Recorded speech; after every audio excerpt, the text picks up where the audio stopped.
Namaskar, welcome to another edition of Navimash book reading series. So, today we are going to discuss and also summarize the book India and the Changing World Order.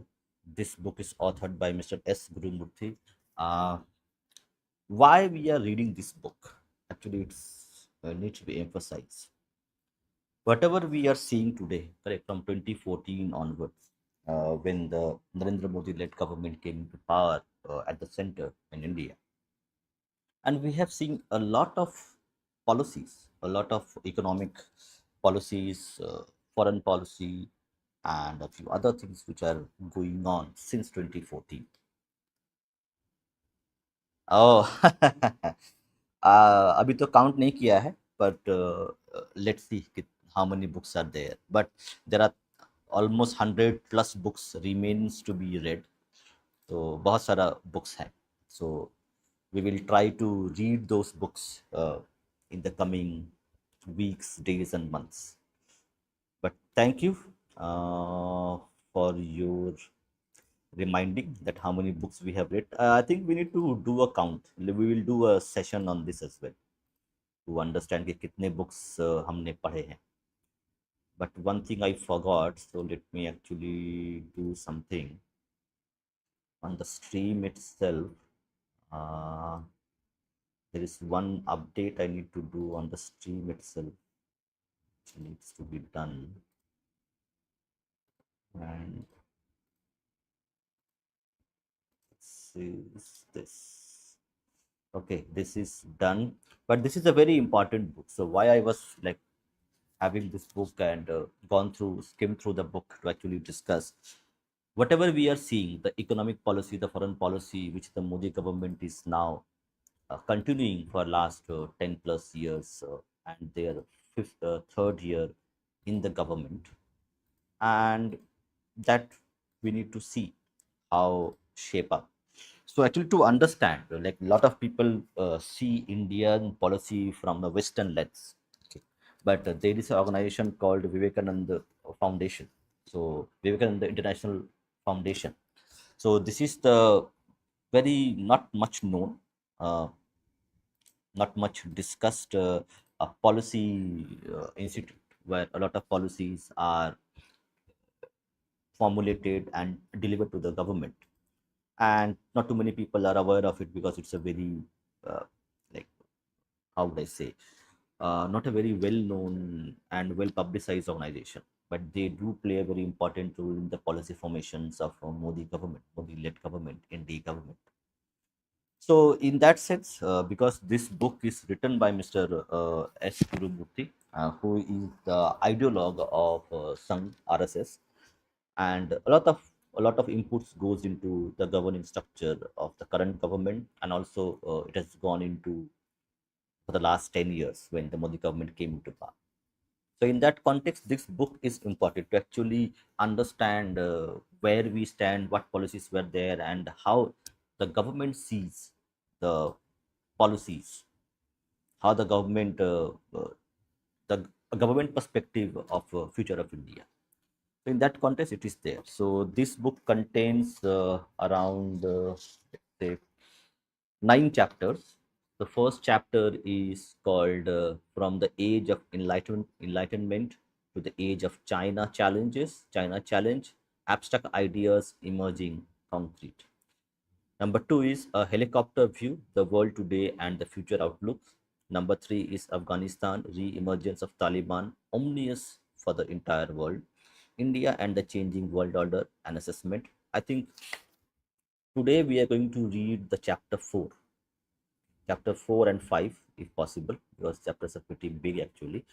Number 5 is the Indian picture, economic, internal security, border issues with China and China Pakistan axis. Okay, let's see which one we should read today. But before we read, I have a small presentation to actually give to the people, to give to the audience, and also one more thing. Let me see if I can put that thing. 100 plus, yes, 100 plus. And we also are going to invite the audience to come and talk to us. So for that, what I have done is I'm just putting the link for the audience to join on the members only post. So at the end or the middle of the reading session, if the audience wants to interact and talk to us regarding this specific topic, you can come and join us. Let me just put this stream link for the members only so that they can join. And people who want to support us, we need your help, okay, to run this channel. So do consider helping us by joining the channel. So the membership is around 89 rupees. So that would help to run the channel, and also subscribe to the channel. Share our content. If you like our content, do share it. I'm just going to, and I will share the presentation shot.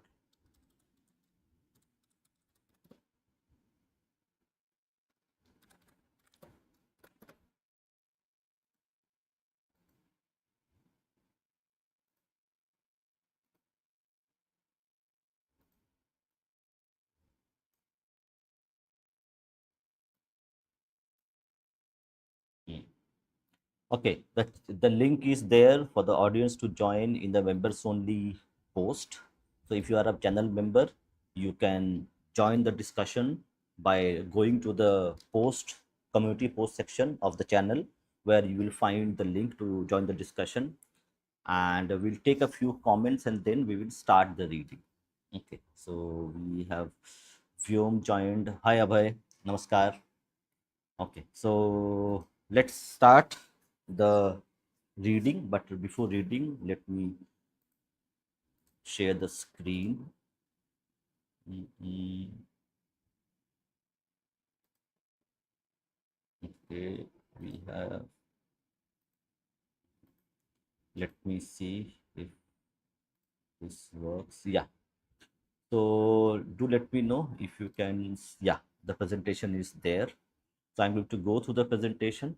Do let me know if you can see the screen. I'll try to increase the font if I can. Let me just check. Not this one.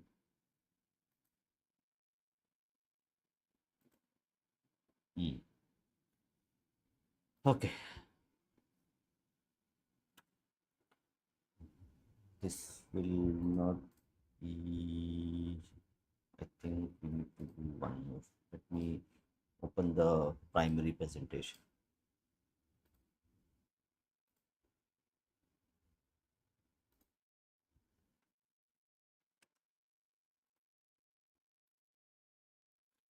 Okay, this should be visible to everybody. Yeah, it is there. So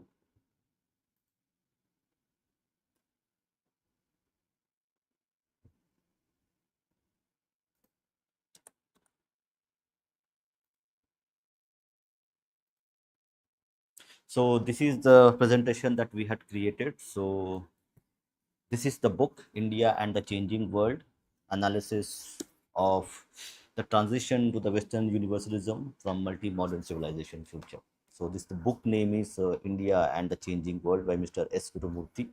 These are actually few of the lectures are there in the public domain. Few are written in various magazines as articles. So it's a compilation in many sense. The central thesis of S. Gurumurthy's positions that the post-World War II world order is undergoing a global churn. We are seeing currently the American hegemony is weakening. We are seeing the Middle East is going through a very volatile period, and since World War II, for almost now what almost 70 years. If 1940, 1940s was the Second World War, then we are almost in 70 plus years where America was the unipolar power, the only superpower, and they have become the policeman of the world. But now we see that it is now being slowly the American hegemony power is weakening, and a multipolar world is emerging, where you have BRICS as the very potent alliance between China, USA, and Russia emerging as the global South, the global South powerhouse. And you will have multipolar world. So you will have America dominating the Atlantic, okay, and the North and South American continents. Russia will have its sphere of influence, and in the Indian Ocean, India is going to play a very pivotal role in terms of security and power projections. Its blue water navy is going to help in that sense. So there are few things. Civilization state. India must be viewed as a 5,000-year-old civilization, not a mere post 1947 nation state. That's a very core thesis of Mr. Gurumurthy, and also the kind of overtures which we are seeing from Mr. Narendra Modi by gifting Gita to various state guests.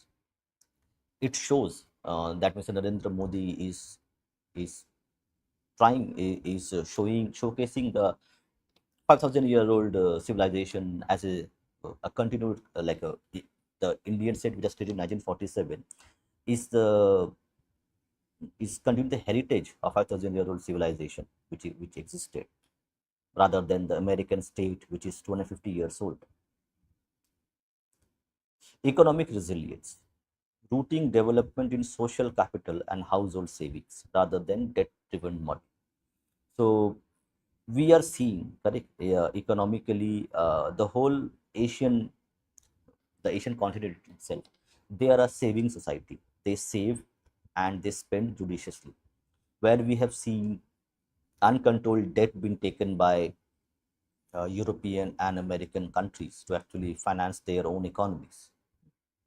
And the fourth point, which the book actually covers, is the strategic autonomy, positioning India as a stabilizing pole in the US China India global triad. We're going to see the US China India triad. You can add Russia into that as well in later stages, but right now it is not there. The emerging paradigm, the failure of the post Cold War illusion. The collapse of global universalism and end of history critique. I think many people might know the famous historian called Francis Fukuyama, and he had famously proclaimed the end of history after the Second World War when America and the Allied were victorious,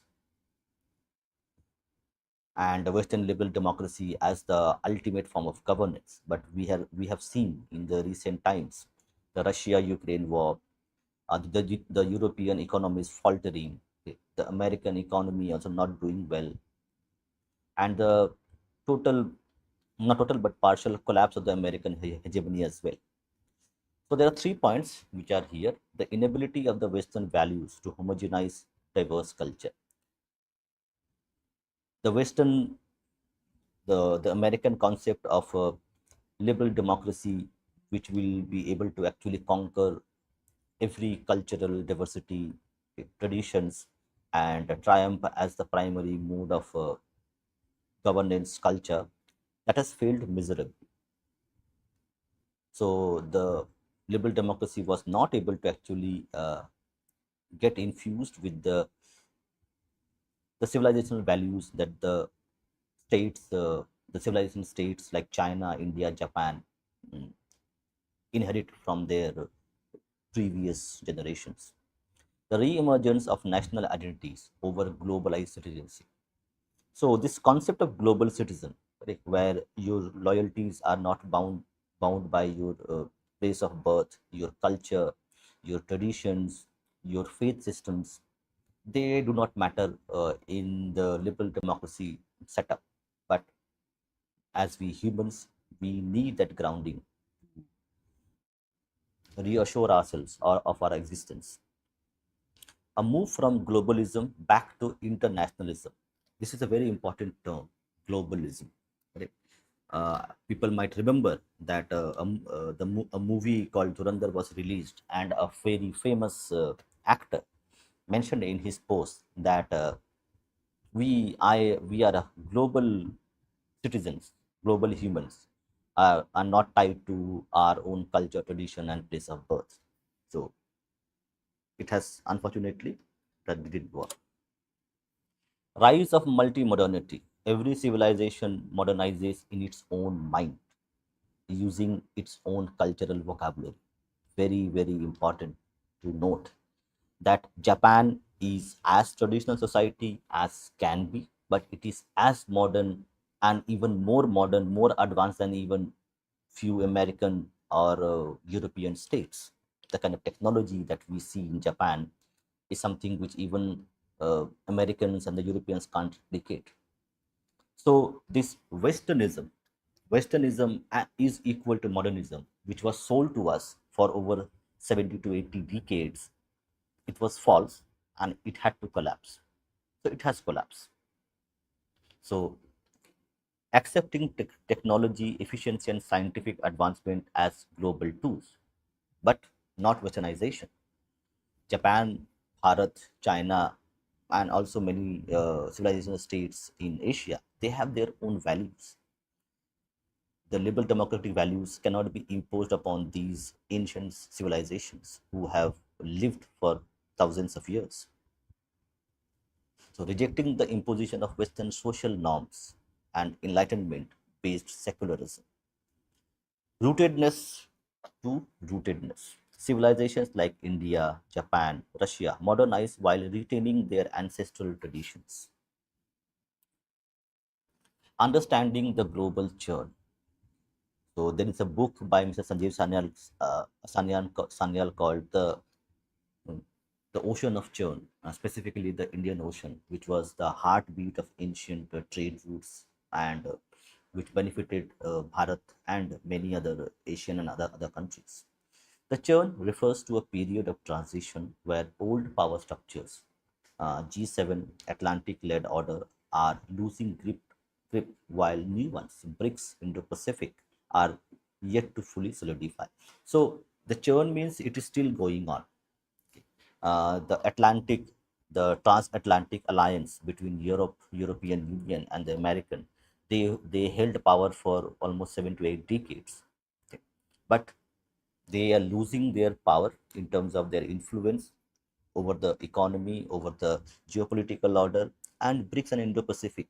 I think there, I think we have Quad, but Quad, US also is a part of the Quad.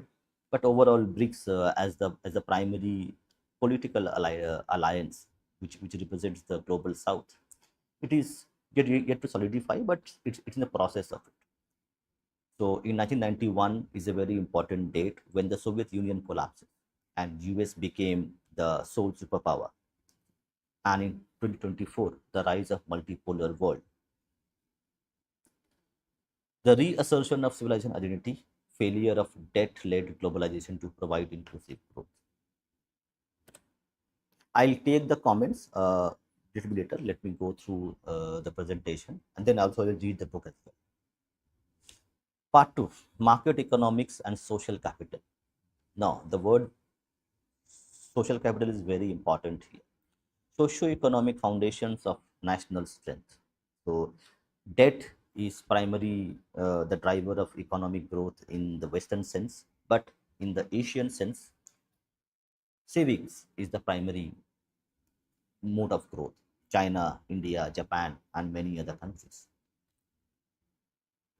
Market economics versus market society. Gurumurthy makes a critical distinction borrowed from thinkers like Karl Polanyi. Market economics, an efficient mechanism for resource allocation and trade. Good, it's required. Market society, a state where every social relationship, family, trust, duty is for sale. Now, this is a very important part that we need to understand. The cultural values, the traditional values that Bharatiya society and even Chinese, Japanese, even Russians, we are rooted in our family traditions, in our stake at the family, at the even family which is the like you have a brother sisters, they all constitute one economic block. The primary distinction between the Western style economy, where every individual is an economic unit. But when we are talking about Bharatiya civilization, the Asian civilizations, The family is an economic unit, not an individual. So we did not need state-led handouts, welfare to actually take care, because we had a family which was a kind of a social security net which was provided. If I lose a job, if somebody gets sick, the family takes care of it. You don't need the state to come and help you in that. You don't have to beg. So the Indian way, keeping the market within the social framework. Markets are important. So Bharat at once was 30 to 35% of the global GDP. We were trading. We were trading with the Greece, Egypt, and many other countries, with China, with the places in Southeast Asia. We were trading. So we know how the market works, but our economy was also rooted in that distinction of family as a unit, economic unit, rather than an individual. So keeping the market within the social framework, not letting the market consume the society, very important. The Western-led economies or economic framework of individual as a economic unit has destroyed the family structures, the birth rates of the Western societies, including Japan, which has lost its birth rates, South Korea, Europe, America, it has gone that route. But the way the dharmic approach works, it keeps the family as the primary focus, so that the society is stable and it prospers over a long period of time. India's bedrock, the savers economy. Indian, Chinese, Japanese, and even other Southeast Asian countries like Vietnam, where we save, we don't spend indiscriminately. After liberalization, we have seen in South Korea, in Japan as well, we have seen this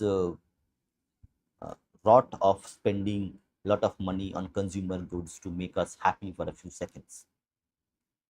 So the Western model is consumption at debt driven. If you can remember that America has a debt of around $38 trillion, and the American student loan is bigger than the size of countries' GDPs. The credit card debt in US is also very big. So the whole economy is driven by consumption and debt driven. While the Indian model is household savings driven, where the family saves to protect the future of the family and family members. Family units. Family, not the individual, is the core economic unit of Bharat.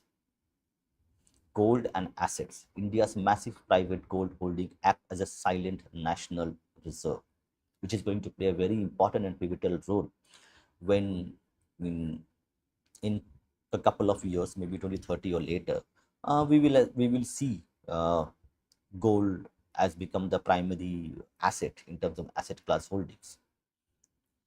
Low leverage. Inherent cultural aversion to high personal debt provides stability. Market economics and market society. I think this is done. This is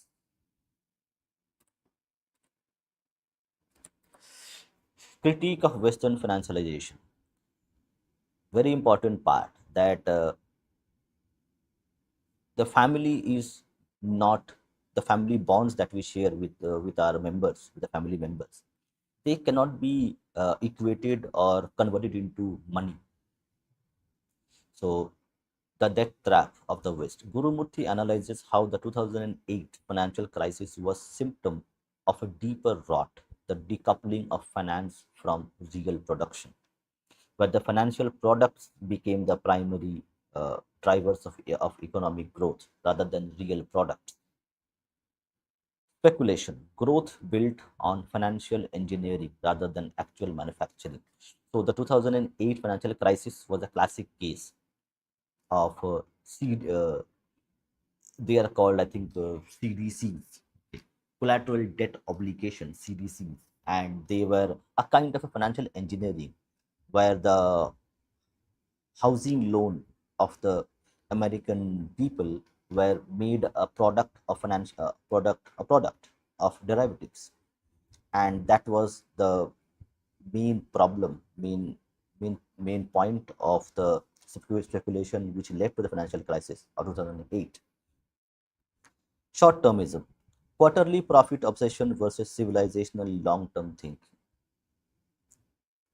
Yes, profits are important, but you cannot sacrifice your long term future just looking at the quarterly results. Fragility, high debt models collapse under the slightest interest rate fluctuation that we have seen in 2008. What happened?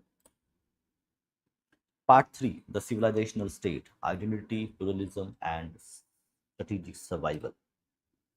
Nation state versus civilization state. A nation state is a modern political construct with a fixed constitution and borders. A civilizational state is a living continuity of history, philosophy, and people. It encompasses the people, their ethos, their history, their culture. Continuity. India's core identity predates 1947 Republic. Shared mind. The common cultural markers dharma, karma, unity in diversity across geography. Inclusive rise. The rise of India is the re-emergence of its civilizational mind. This is interesting. Karl Popper, theory of the Indian context. Karl Popper is a very well-known political scientist. So, in his context, if we extend the unlimited tolerance even to those who are intolerant, if we are not prepared to defend a tolerant society against the onslaught of intolerant, then the tolerant will be destroyed and the tolerance with them. India, a naturally pluralistic and tolerant civilization, must set strategic boundaries against expansionist and intolerant ideologies to ensure its own survival. A lot of our subscribers and audience knows we have read a lot of books on this since I think 1000 AD. Okay, for 1000 years, correct. Bharat was invaded by first by the Islamic invaders. Then we had the Portuguese, the Dutch, and at last the English who came, and they were intolerant towards the Bharatiya ethos. They came just to loot our wealth. So, and if we as a people are going to accept this intolerance to our ethos and beliefs, then we will not survive. And we are seeing, correct, the states like Pakistan, Bangladesh have emerged since 1947 and Bangladesh in 1971. That if you are going to be tolerant towards the intolerance, then you are going to make yourself the sacrificial goat and you will not survive. So its time has come up for us to actually regain our strength and fight the intolerant if they are not respecting our values. The global geopolitics, the global triad and strategic autonomy, dharmic pluralism versus Western secularism. Very interesting terms. Gurumurthy argues that India doesn't need Western secularism because its core dharma is already pluralistic. Dharma is by its nature is tolerant towards the other.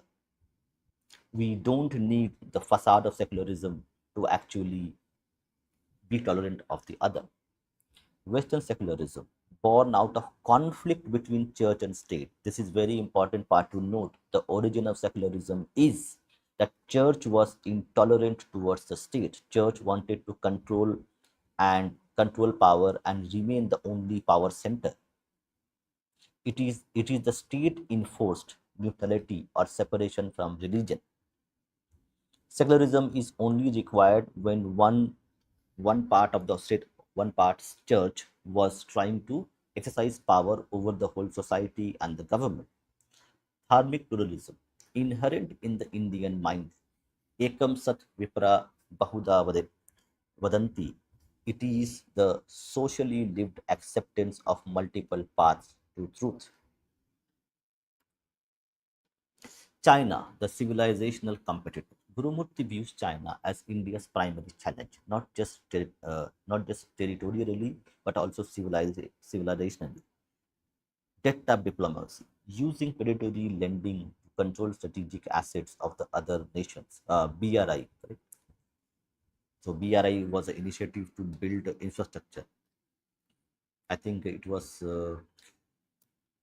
I forgot the name itself. Okay.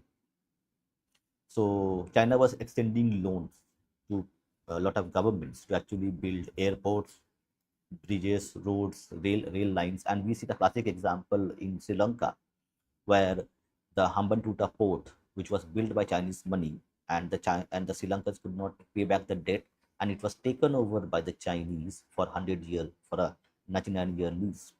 This is called the debt trap diplomacy, homogenization. The CCP's attempt to crush diversity within its own borders to create a monolithic state.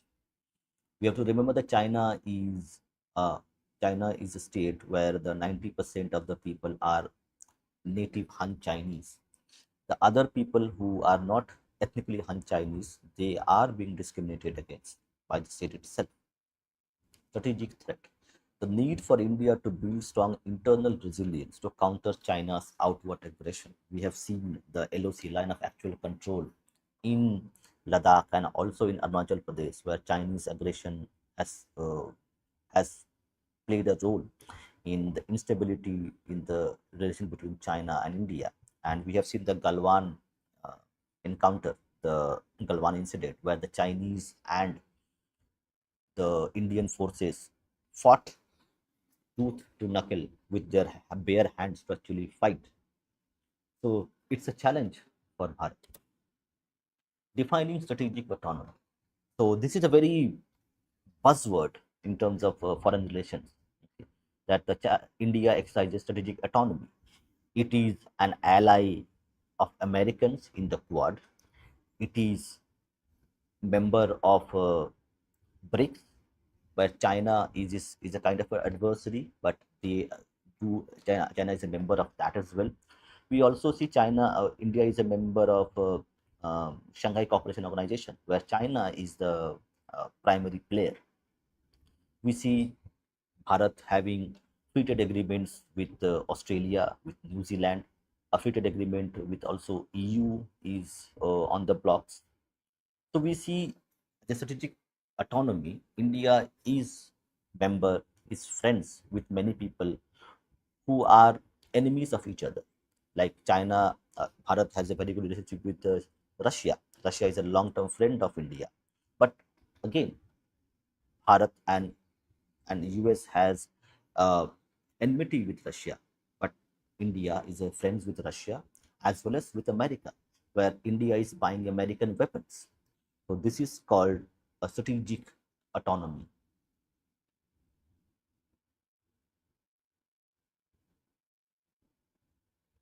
India is a pole, not a satellite.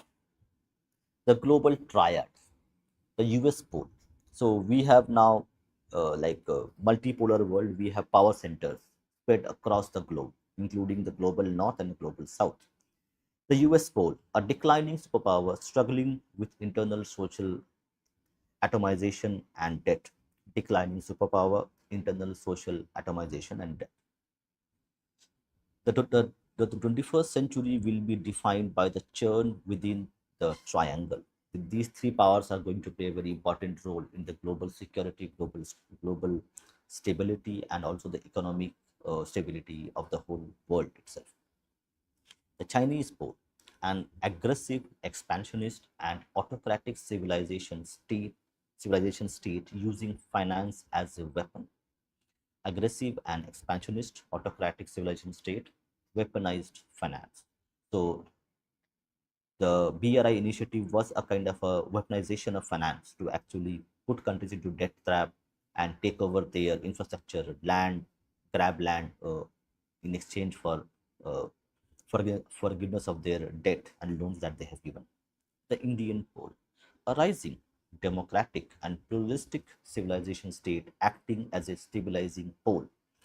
Rising, democratic, pluralistic civilization state, stabilizing pole. The path forward, the last part.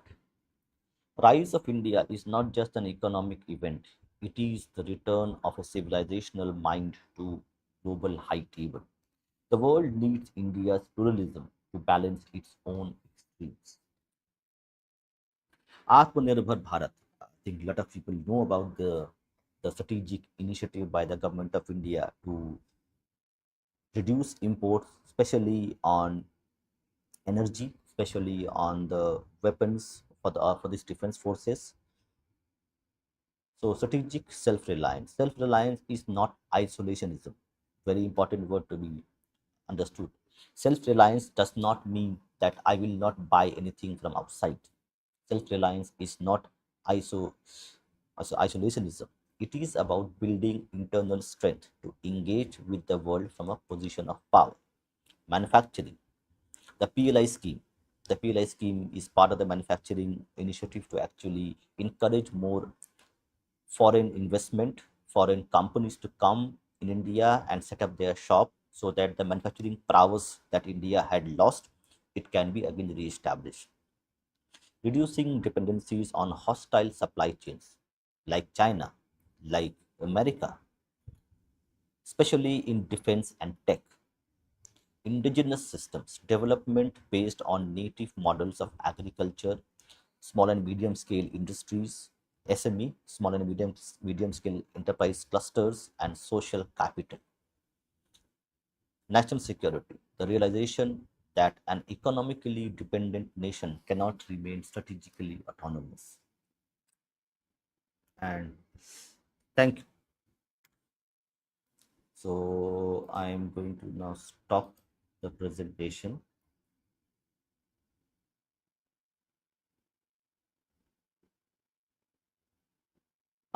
What happened?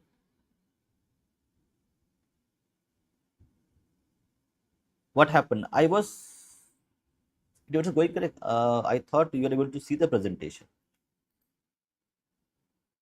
Okay, never mind. We'll do it anyway. We will read the book again in few days. So I'll show the presentation again.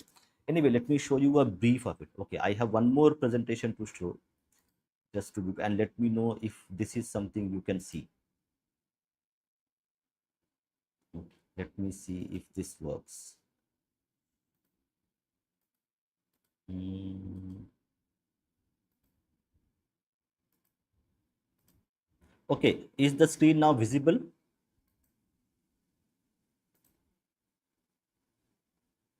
Okay, the path forward. Okay, fine, fine, fine. Then it is fine. I think rest we will actually discuss this the read. Let's then read the book itself, and I will give this presentation at the end of it. So let's read the book. Is as of now. Maybe some might be network issue would be there. So let's read which chapter. Okay. Let's look at the chapter number 5. So the chapter number 5 is the Indian picture, economic, internal security, border issues with China and China-Pakistan axis. I think we are seeing, correct, a lot of threats are coming, a lot of mm, happening in our borders. There's a the eastern border is hot, very hot because of Bangladesh issue, and we see Pakistan also playing a very important role in the over the internal and external security of. So page 178.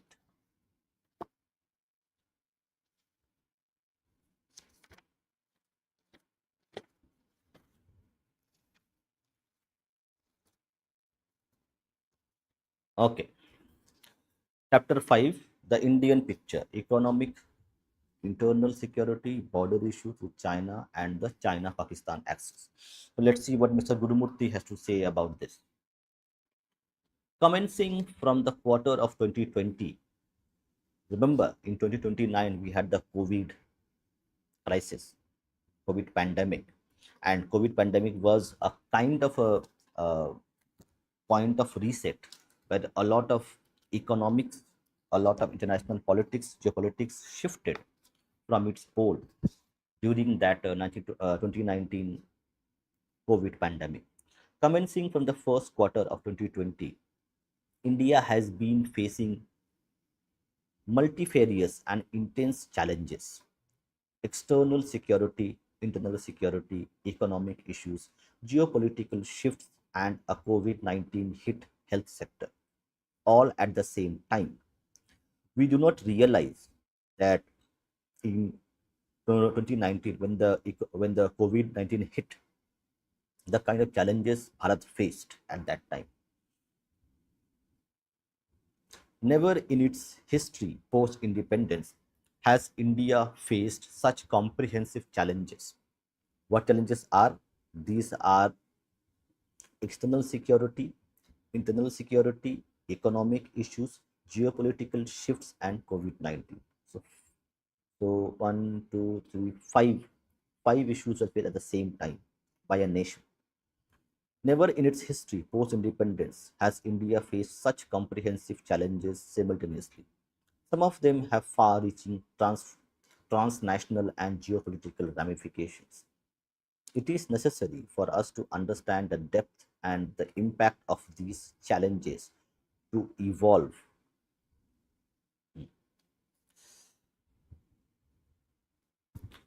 Geopolitical ramification, it is necessary for us to understand the depth and impact of these challenges to evolve appropriate strategies for handling them.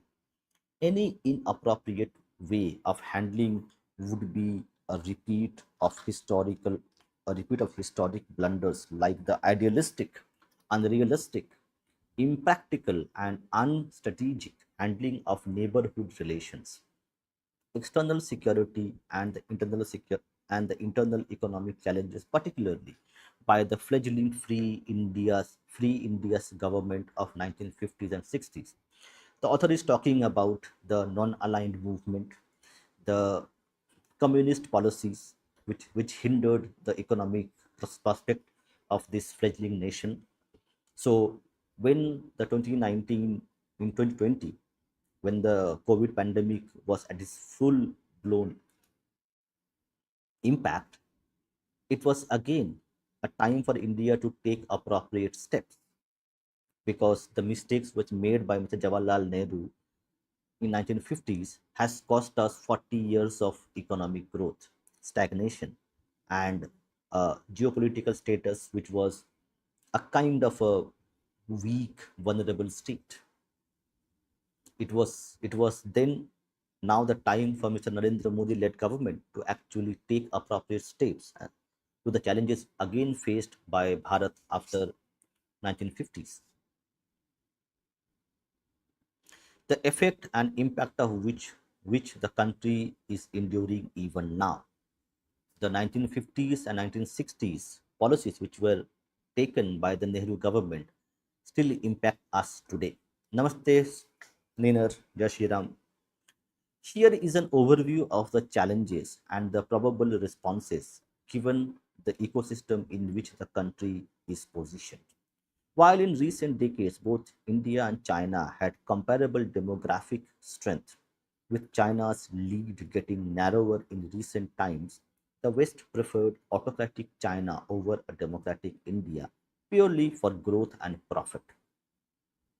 While both India and China had demographic advantages, India's democracy was considered a burdensome and difficult to handle, while China's autocracy was considered to be stable and easy to handle. After the reforms initiated by Deng Xiaoping in 1970s and following the death of Mao Zedong, while demography was in favor of both, West had an undisclosed view that democracy was against India. I think we all know about it, correct? That India is the elephant and China is the Chinese dragon. And China has efficiency and India has its bureaucracy to derail every reform that it had initiated. But with the West having burnt their fingers with the autocratic China, it is now turning to a democratic India. Now we are seeing a lot of foreign investment, FIIs, institutions investing large amount of money in the Indian markets. But since 1970s, especially 80s onwards, billions of dollars were invested in Chinese economy. But at the same time, the Indian market was ignored because it was termed difficult to work with. China versus India. Why India only grew when China flew? That's a very important term. Why India only grew? India grew at around 7 to 8%, maybe 7 to 8% at average since 1991 when it was liberalized. When China flew, China was growing at 14, 15%, sometimes 18%. So the China's growth was around 12 to 13% per year, and that was something like flying. Where India was growing at a very slow pace, even it was a very fast paced for a general economy, but China was flying. For those who debate why China and why not India, here is an insight. An article in Forbes magazine 2019 titled Politics, Productivity and Population. Why the Chinese economy flew and India just grew summed up how China surpassed India by a wide margin. It said GDP per capita for China and India in 1985 was approximately 293. So now this is a very interesting stats.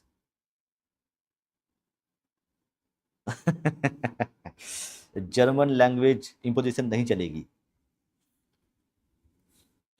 The GDP per capita for China and India in 1985 was approximately 293 per person.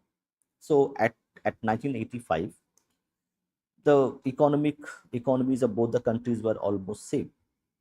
Both had the GDP per per capita income of $293 per person. According to according to 2017 data from the World Bank, China's GDP per capita has ballooned to 8,000 to $8,827, and India has climbed to $1,942. So if you can see, it is almost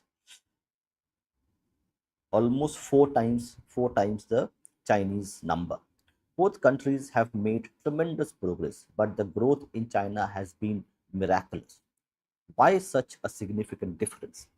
How did China outpace India? The answer lies in the difference between politics, productivity, and population trends.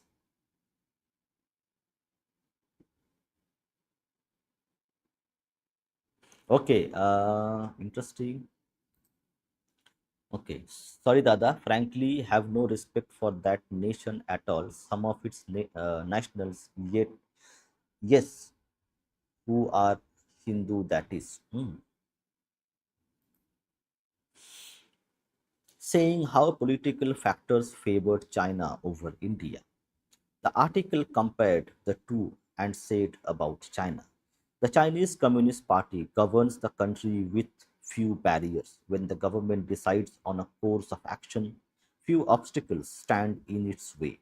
For example, China spent more than a decade building the Three Gorges Dam, the world's largest hydropower project. The massive undertaking displaced more than 1.2 million people and flooded 13 cities, 140 towns, and 1,350 villages. The dam, despite its enormous social and environmental cost, provides China with a source of clean energy and brought thousands of jobs to the Chinese interior. When it comes to rapid development on such a scale, an authoritarian political system is definite advantage. On India, it said India is a democracy. It has regional parliaments and a federal parliament with many assemblies. This system is all inclusive but a nightmare for development. It can take decades to make a decision. For example, it took 16 years for the Indian Parliament to pass a tax reform bill 2016.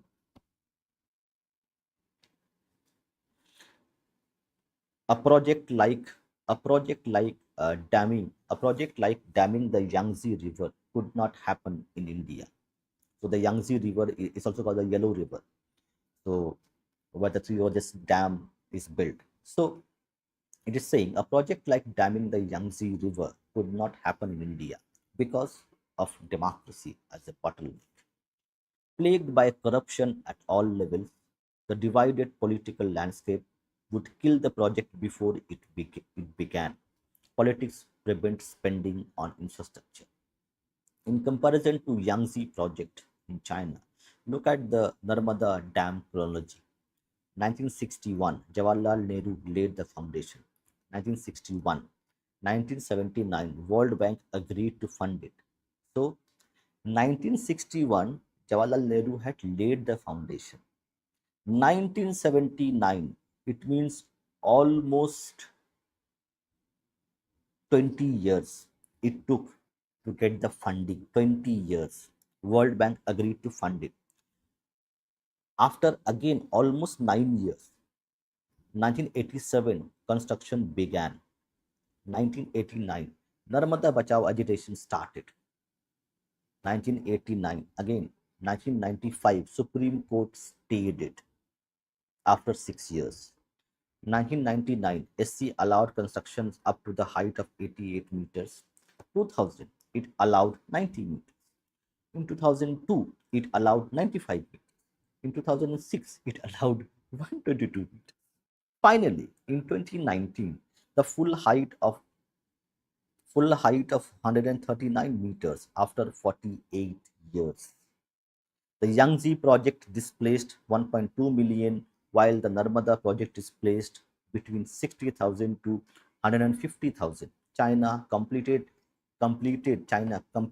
it in a decade, but India took 5 decades.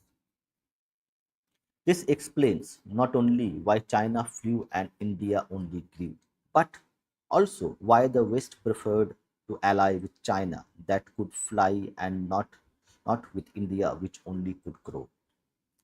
Pretending to bet on China becoming a democracy in the future. The West preferred China over India, always a democracy. So in many of the circles, correct, especially Americans who had invested billions into the Chinese economy, there was a sense of illusion that once China becomes prosperous, so there is a term, there is an economic term, correct? So if a country has $5,000 in terms of per capita income, it has better roads, better health, better infrastructure, and if the country goes beyond $8,000 or $10,000 in terms of per capita income, it transitions into democracy. So they thought, and it was something which was a very concrete idea in the Western academia as well, that when the society becomes rich, it will become democratic automatically as a function of its prosperity. Hmm. Okay, Vyom is saying democracy seems bad in all developing nations, and only richer states with old but strong institutions alone can sustain this, although not now given social media. Hmm. Okay, we'll take that question later, and maybe you can come and join and uh, talk to us as well on this. I think, okay, Abhay is saying something. I think similar thing is being carried out in the Aravali case. Yes, it's very muggy and it's not very clear what's happening. So that is correct. That is the confusion which creates and which delays things. But I don't know about the. I've not done about the research on this, so I can't speak on that. But it can be a reality. It can be something happening like this. Pretending to bet on China becoming a democracy in the future, the West preferred China over India, always a democracy. The reason for China's flying rise was that the West, particularly US, found its autocratic order more suitable for the rapid growth of the market and demand which the West and it thought the world needed.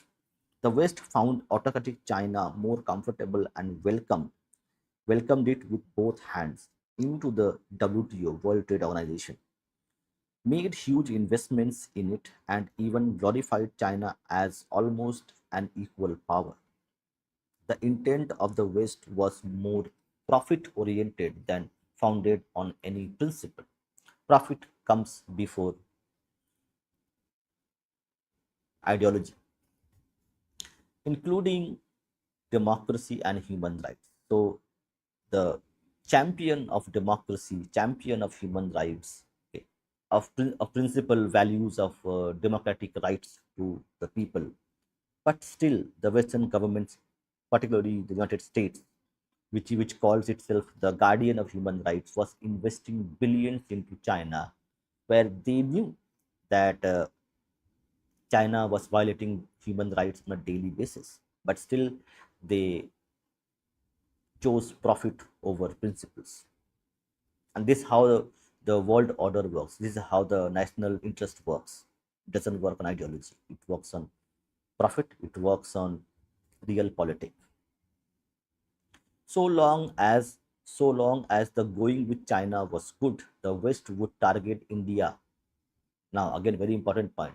So long as so long as the going with China was good, the West would target India on human rights and completely overlook China on Xinjiang and other human rights violations. The West found India's democracy cumbersome and preferred China in the long term, economically. Even though the West pretends now that it gambled on the premise that autocratic communist China would head towards and democracy and market, but that failed to materialize. And The Economist magazine, 3rd March 2018, the West had no answers to why it preferred an autocratic China, trusting it became the democracy over India. So the West was only pretending that okay, somewhere down the line China will become democratic, and they use their academics, their intellectuals to propagate that propaganda or the narrative that soon we are investing now in China and China is autocratic. But soon after China reaches $10,000 of income, or maybe $50,000 of income, 50,000, it will automatically become democratic. That's how narrative game is played. But all the way, we know that profit was the primary motive, not anything else. Principles. Today, the West and its allies are reworking their maths to decouple from China. Today, the rise of an autocratic China is a nightmare for the West. The West is realizing that discounting India's democracy politically and economically and preferring China's autocracy both was wrong. Having declared China as a systemic adversary, the West and its allies are furiously reworking the math and to cost benefit to decouple themselves from the complex multilateral trade, commercial, financial, and technical architecture they have built with China during the decades of bonhomie, bonhomie with it. The decoupling will mean an ever increasing supply chain shift from China in the coming decade and more, as coupling has taken at least a decade, if not more, to cement. The shift will not be limited to trade and commerce, as the collapse of mutual trust between China and the West and its allies will need comprehensive decoupling touching all aspects of geopolitics, and that perhaps is bound to lead to a change in the world order that is being talked about. Unless China retracts from its aggressive look outside and and regressive phase within, which is more unlikely than likely. So China will not regress, but it will maintain its aggressive posture. The limited medium-term beneficiary of this shift will be India, which being the only comparable replacement for China could also be a huge long-term beneficiary. But this cannot be without equally high short and medium-term risks for both West and India. And it will also involve bureaucratic and policy changes. Important terms: bureaucratic and policy changes.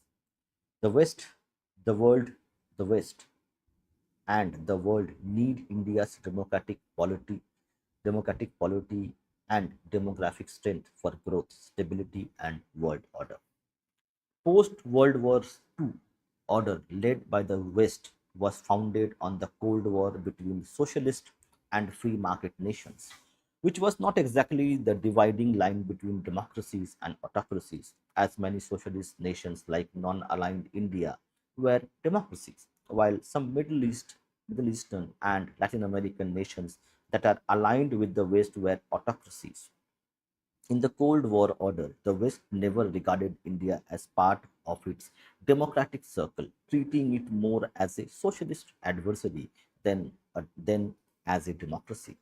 In the post Cold War order, that is 2019, 2020 onwards, which was regarded as the success of the free market and liberal democracy over socialism, the West virtually ceased to have any ideological position other than leading the world without opposition. So, after Second World War and after the fall of Soviet Union in 1991, US became the sole superpower, and they have ruled, became the policeman of the whole world. It was not averse to having it was not averse to having and could rationalize having autocratic China as a strategic partner in the trade, economics, and geopolitics. This was because of China's huge demography and regressive autocracy, which was which the West felt was the right combination for faster growth. So policies, regressive democracy, and autocratic policies are like a magic formula which West wanted or needed for a rapid growth, which was felt was the right combination for faster growth and not that of India, which though having a comparably huge demography also had a slow democratic polity. Indian demography was branded as an elephant, both for its big size and slow pace. The West and the world needed, let me see. Fine. Sir. The West and the world needed and will continue to need a huge demography to drive its and the world's growth on which its stock market's value rests. In the perception of the West, demography was the strength of both India and China, but it saw autocracy as China's strength and India's democracy as a sign of its weakness. Now, however, it perceives things the other way around. It sees autocratic China as a danger and democratic India as its ally. With the world polity delicately balanced, almost 50-50 between democratic nations of all hues and autocratic countries of all kinds. The huge demographic strength of India and its vibrant democracy are being perceived by the West as necessary for growth, stability, and world order, particularly when it is decoupling from China. The West and the world would not have cared for either China or India had their population been just a tenth of theirs. So, birth rates do matter. Birth rates are a fundamental of social and economic stability and growth and also prosperity. Indian democracy and demography, in the emerging perception of the West, are the right replacement for the Chinese demography and autocracy for the future world order. Several reports and studies that appeared between March and May 2021, which include the UBS Evidence Lab CFO study, the Bloomberg report, the Information Technology and Innovation Fund research, and the Quina report, all of which uniformly pointed to the US and the West shifting from China to India, as will be explained in the detailed later on.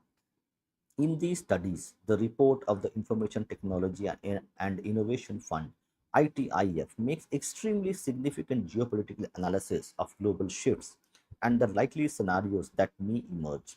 Describing the worst and the best case scenarios, the IITF report says that in the former, tensions between India and China are reduced, and The many business synergies between these two neighboring nations come to the fore, in which case the heart of the global economy would shift to the east, and there would be little the United States could do about it. In the second scenario, the interests of India and United States become increasingly aligned as the economic, military, and international relations challenges from China grow. In which case, democratic norms could prevail across most of the developed world as developing nations start looking to the Delhi model instead of the Beijing model. Delhi model is the democratic model. Beijing model is the autocratic model. Hmm. Absolutely correct. The TFR, the Sanjeev Sanyal discusses how the West weaponized male child preferences in India to attack its TFR. Absolutely correct. It concluded that in any event, India's tech dependence on India was bound to rise as economic and geopolitical stakes could not be higher. This leads us to the next issue. How should India handle the shifts? India should obviously opt for the best case scenario mentioned in the IITF report, unless it is forced into a worst case scenario by China taking aggressive military measures against it, as the IITF report mentions. India needs to balance between the West and the China. So that strategic independence. Even as the demographically strong India is bound to be courted by the West, and India should not be averse to working with them. Here is a caveat. India needs to avoid risking beyond limits in the being part of such an effort. While the West would endeavor for an alliance of democracies and market economies for building the future world order, half the world will continue to be under autocracies. China, Middle Eastern countries, market economics may overlap between democracies and autocracies. Also, the West continues to regard itself as a Class A liberal democracy and regards other democracies, particularly Indian democracy, as illiberal and Class B democracy. Mm.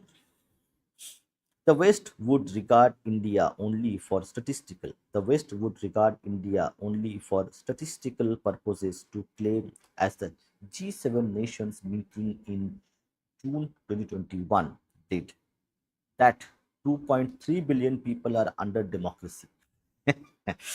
If India is excluded, the balance of the West approved democracy is just a billion. Unless there is greater alignment between India and the West beyond accepting India as a statistical purpose, as a democracy, and on quality and equality, and unless the West drops its double standards of judging democracies, democracy cannot be bond between West and India.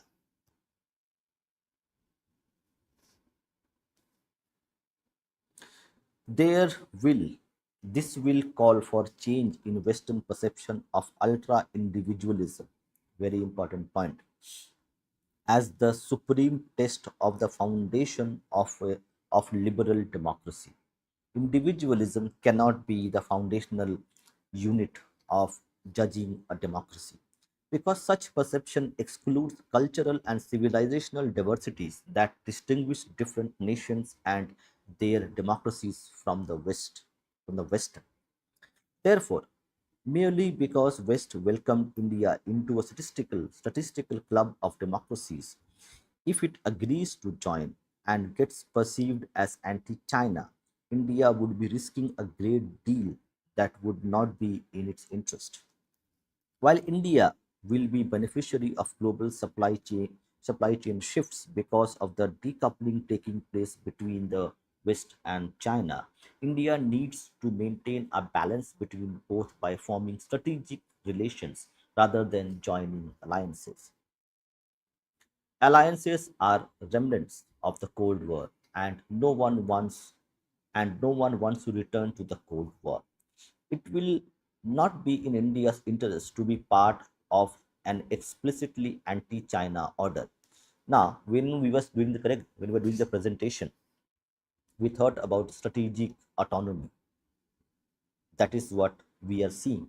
So, post 2014, the geopolitical, the foreign policy, the economic policies, the strategic partnerships which India is building, is signing agreements from Australia, between Australia, Britain, EU, and also there is also a free trade agreement on the anvil with Canada as well. This is this is the foundation of this specific policy which the Mr. Gurumurthy has advocated.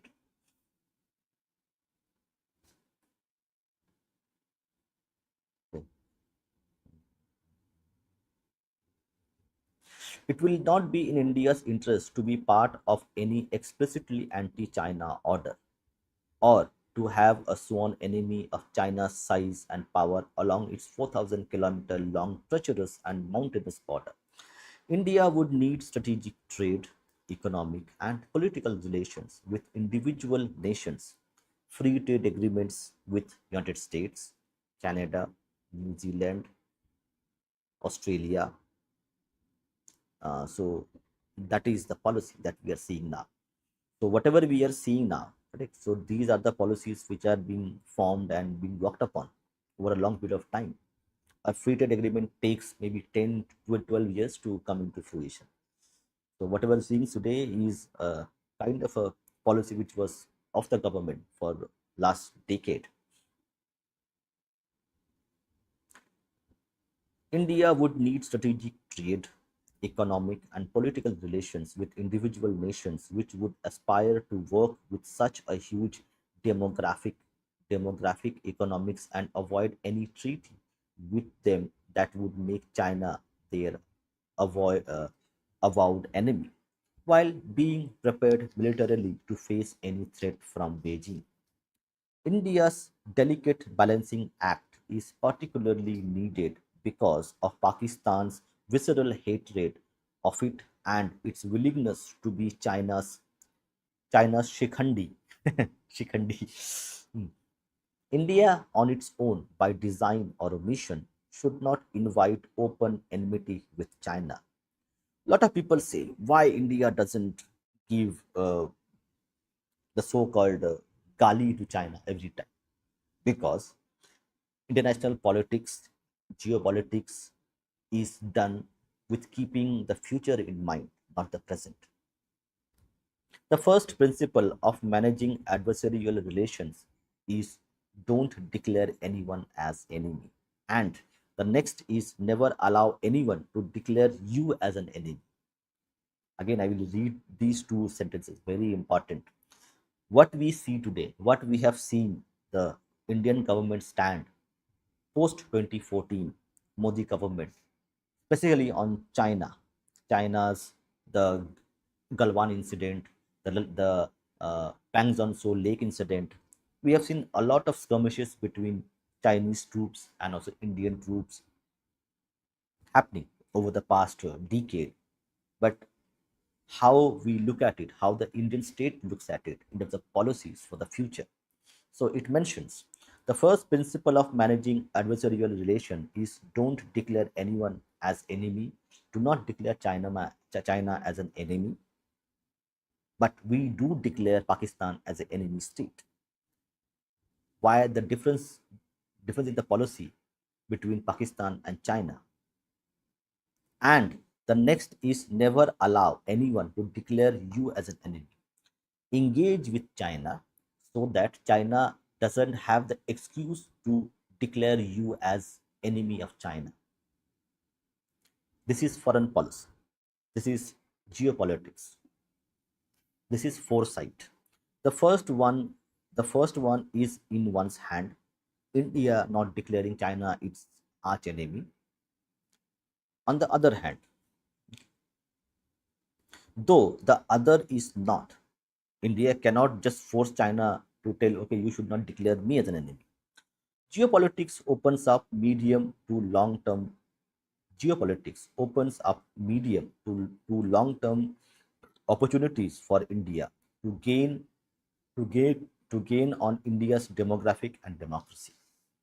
Western nations, for their own strategic reasons, were forced to open up medium to long term opportunities for India like they did for China decades back.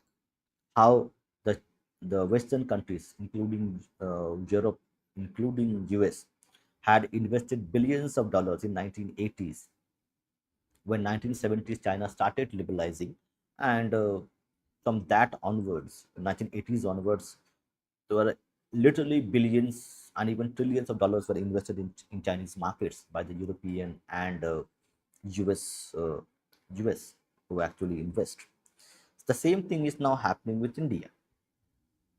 India, therefore, needs to take full advantage of these favorable tailwinds that will make her move forward fast.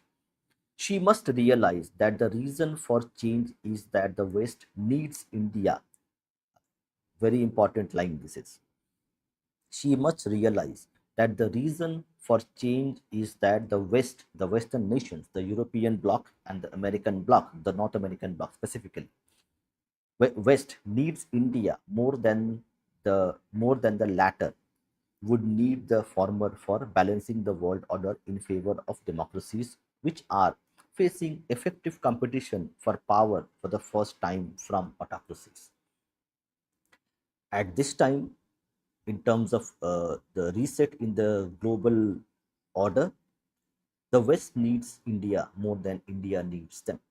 It's mutual, but at this time, India maybe can do grow on its own, but Europe and the Americans need Chinese, need India badly.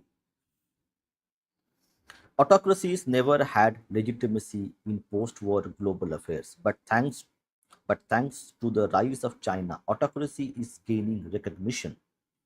The legitimacy that China provides for autocracy is the real geopolitical issue for the West.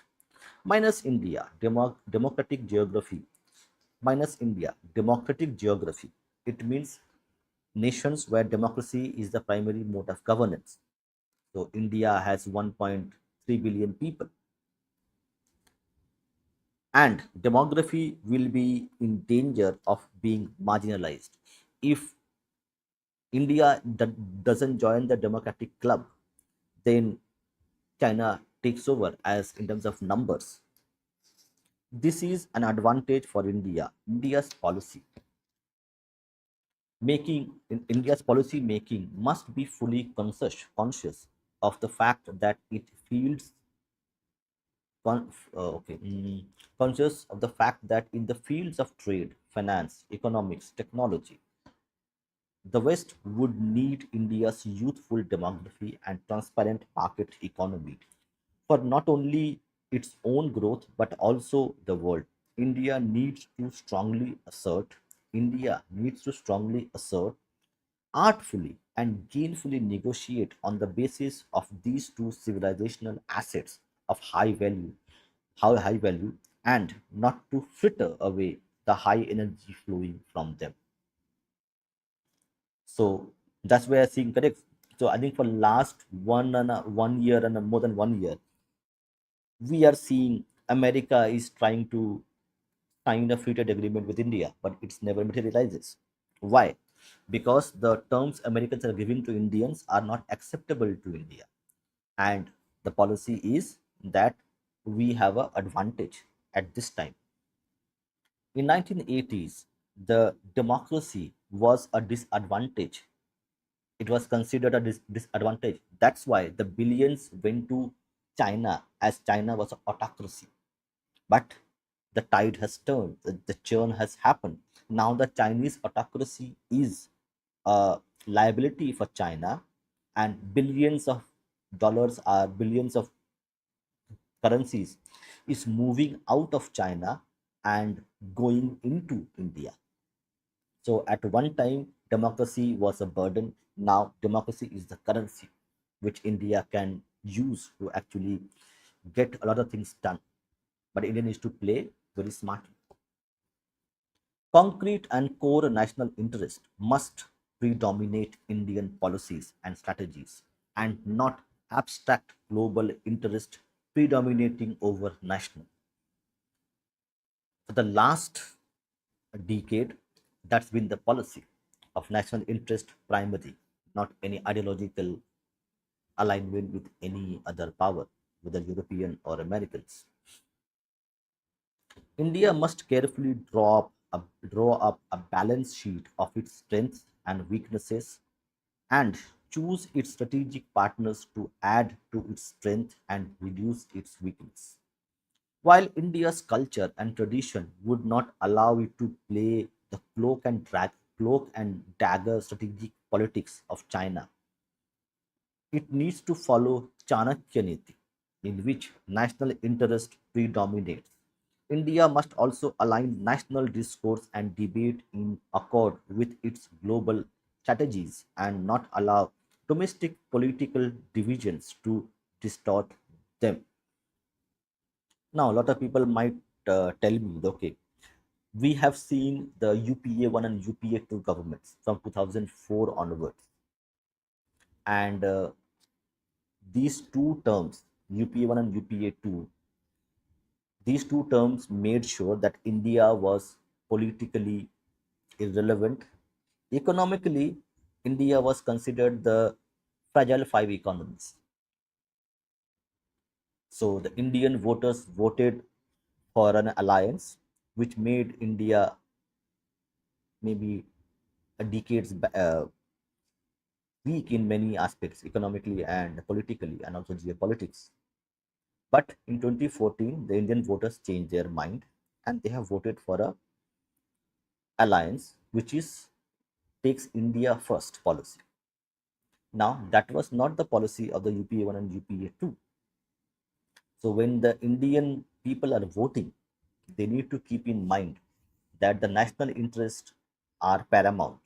The petty politics of internal politics will go on, but the voters needs to be mindful of whom they are voting for. If you're going to vote for a free bus ride, then you will have illegals, illegal aliens given flats by taxpayers' money. So be wise whom you vote for. This practical and strategic approach is necessary till India can gain enough from global changes before it enables itself to give it back to the world.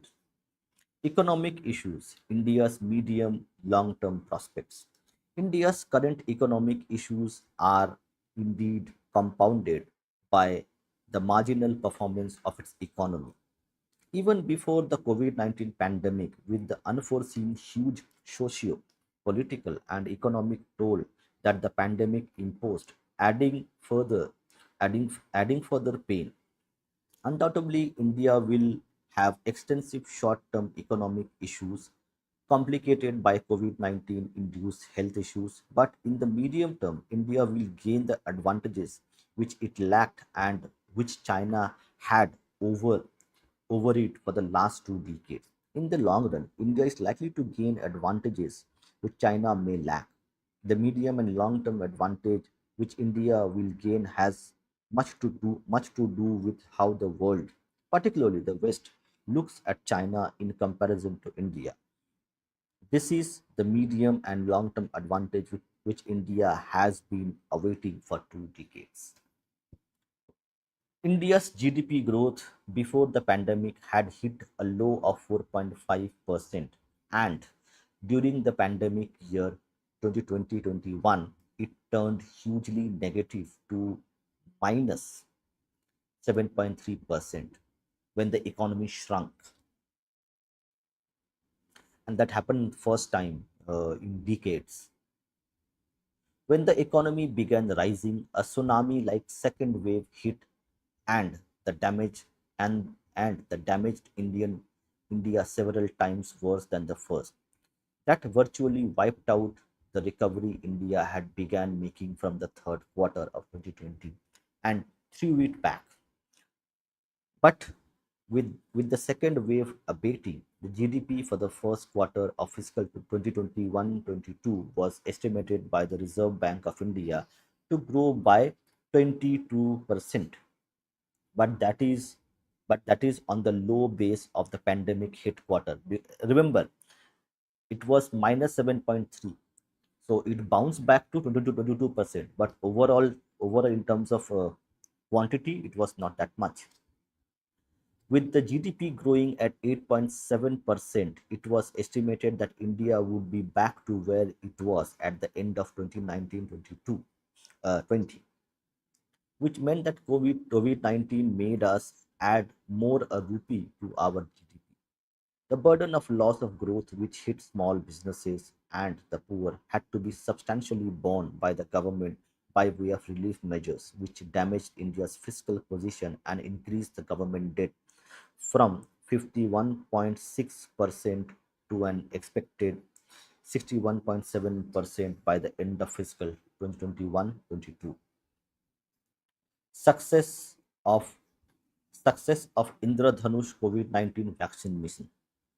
If there was any hope today of overcoming the pandemic and the achieving faster economic recovery, it was the extraordinary success of the Indradhanush mission of the government to, to indigenously produce the anti-COVID vaccine. Anti-COVID vaccine producing nations and pharma giants are few, but almost 7 plus billion people the world over, of which one sixth is in India, needed the vaccines. For India to get vaccines from outside in the past, it has taken not years but decades after the pandemics broke out. Given the past experience of depending on the world to supply vaccine against pandemics, it would not have been possible for India to get anti COVID vaccines from outside for 100% of its population for decades. Our experience has been that it has taken 40 years to vaccinate 100% of India with imported vaccines, and we could not start vaccinating our people even after others had completed vaccinating others. India daring to take the challenge and its success in developing the vaccine has put her in a different club in the pharma world and in geopolitics. It also became a real and declared global test for the very idea of Atmanirbhar Bharat, which was declared by government when the pandemic hit the world. The government had actually taken a huge risk in saying it would produce indigenous vaccines, as had it not achieved it within the within and outside India, it would have become a laughing stock. Now, with the development of at least five indigenous vaccines, the world looks at India with awe, as long back she had been written off in the branded drug market after China began to dominate it. Thanks again to the West. Against this background, when the Indian government conceptualized and drove the idea of indigenous vaccines, no one within India or outside believed India could do it. India has now vaccinated over a billion. So, this we are talking about in 2021-22 period. India has now vaccinated over a billion people in the aggregate. This huge leap, which is almost the best in the world in terms of vaccinated populations, would not have been possible but for indigenous vaccine development. Before the onset of the second wave, India had exported 66 million vaccine doses, which it had which it had to stop due to the harsh second wave. Nature magazine says that the world needs around 11 billion doses of fully vaccinated 70% of the world's population against COVID-19. But more than 80% of the doses had gone to high income and upper middle income countries, and only 1% for people in low income countries have been given at least one dose. Given these hard facts about vaccine availability, distribution, and administration, had India not developed its own vaccine, the question that surfaces is what would have been India's vaccination program on which its economic recovery depended. The COVID 19 infection rate can be seen inversely proportional to the vaccination rates. Unless the vaccination rate was expedited, there was no way the infection could be contained, and unless infection was contained, the economy could not recover. It means economic recovery is directly proportional to the vaccination rate. In short, had India not produced the vaccine and ramped up the rate of vaccination, there could have been no hope for short-term or medium-term recovery. Two, 3 year medium, 2, 3 year medium term outlook. The medium term outlook for India's economy seems strong for the various reasons, domestic and global. Medium term growth prospects are led by exports, pent up demand of the period manifesting in the current year, rise in startups, IPOs and FDI, huge global shift, and other favorable factors.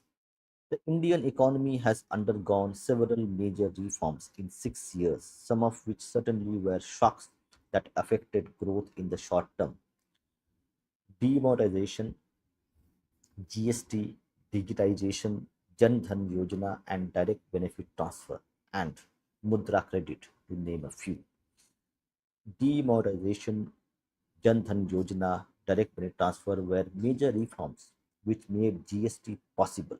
But all this meant closing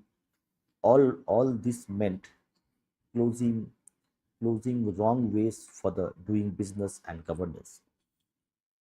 That also affected growth as informal funds generated by wrong activities. Okay, interesting. This is very interesting point. Demonetization, Jan Dhan Yojana, and direct money transfer were major reforms which made GST possible. But it also meant closing wrong ways of doing business and governance. The It means about the black money or the unaccounted money which was generated by bribes, by many other illegal or unethical means. That also affected growth as informal funds generated by wrong activities, criminal, hawala, money laundering, all those things were funding were funding MSME, medium scale MSMEs, which got starved of funds on one side and on the other. GST too suddenly attempted to formalize informal business and formal funding for that sector, which did not match their needs. This certainly affected growth, but that was the cost to pay for the extensive formalization of the huge informal economy. But before the economy could fully benefit from the transition from informal to formal mode of business, the pandemic struck, which added to the pain of deep reforms. Also, throughout of gear the entire range of economic activities. There are clear and positive indications that the Indian economy is gaining momentum. Some pointers are exports rise. The rising exports, in which the impact of the global shift is also seen, tend to indicate its emerging role in the short and medium term growth prospects of India. The exports of the first quarter. Okay, I think we can skip this chapter because this is may not be as relevant. Okay. And let me see some interesting parts which we can read, because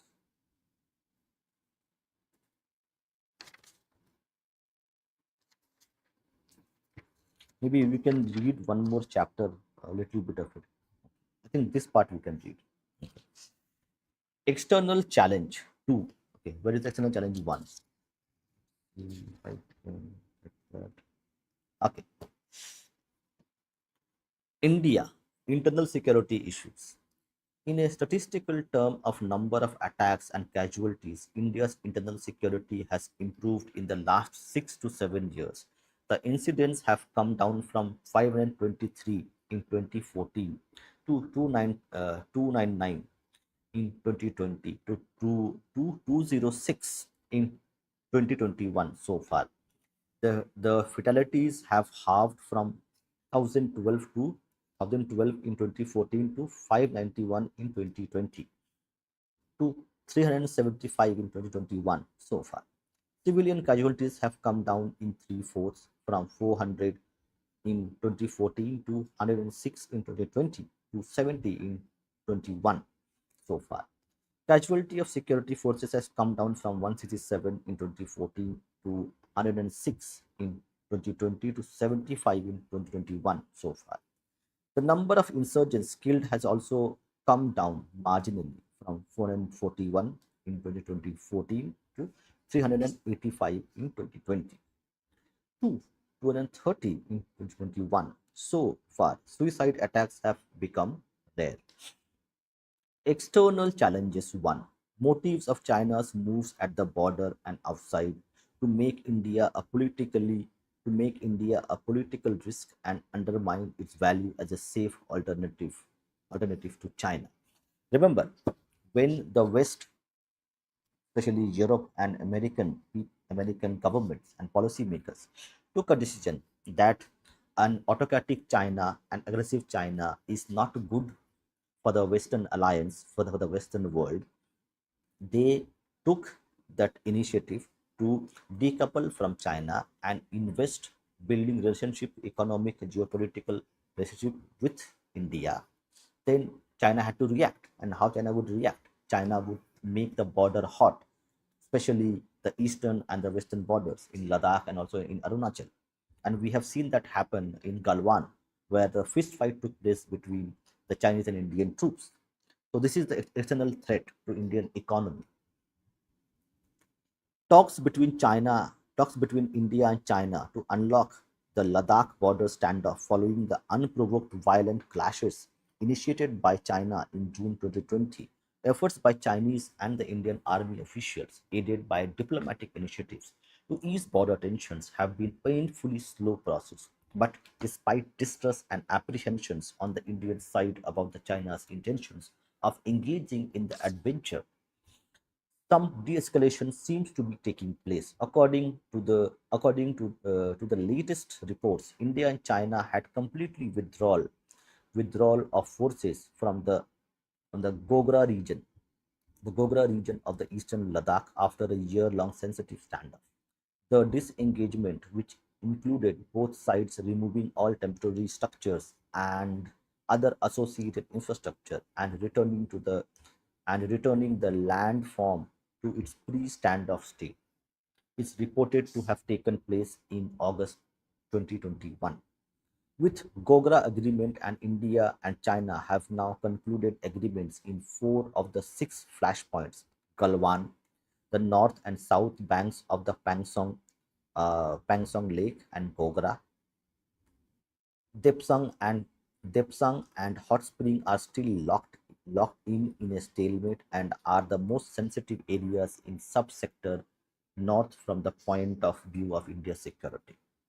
While China strategically keeps the talks going, its intentions seem to be deeper and complicated. The idea seems the idea seems to be not to ease the tension but to keep it on, and that benefits China strategically. So that's an important part of it. China's motives at the border are not so much to assert its border rights as to keep the mind, the time, and efforts of India occupied and kept away from a full thrust on critical issues, including internal security and economic development. We can take a cue from this, what's happening today in Bangladesh or East Pakistan. Hi Rishabh. So how the external geopolitics works. China keeps the border hot whenever it wants, so that the government's energy is focused on that part, but rather than on the economic growth and also on internal security, because you have limited resources, you cannot spend all of it on the border. So what's happening in right now in Bangladesh is also a kind of a same kind of situation where the American deep state is lighting fire, is pouring oil and lighting fire to the eastern border in Bangladesh, and also we need to see that There's also American presence in Myanmar, and they have put the petrol and put the fire in the Bangladesh, so that the Indian economic growth story and also the strategic interest, the long-term, mid-term strategic interest of India are getting stalled in the meantime. Remember that there is a corridor being built as part of the Look East policy, where the from Calcutta, from Kolkata to the northeastern states, to Myanmar and Thailand. There's a corridor being built where the economic integration of Southeast Asia with India is going to take place. So that is part of the Look East policy, which was there in 2000 onwards when Bajpayee was in power.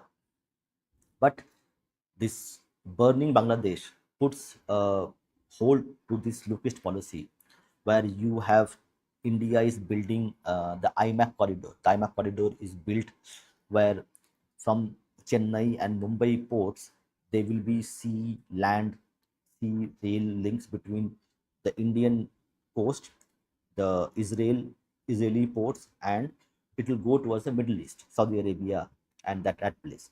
And there's a one more economic link which is being built, integration with Southeast Asia, including China itself, the land part.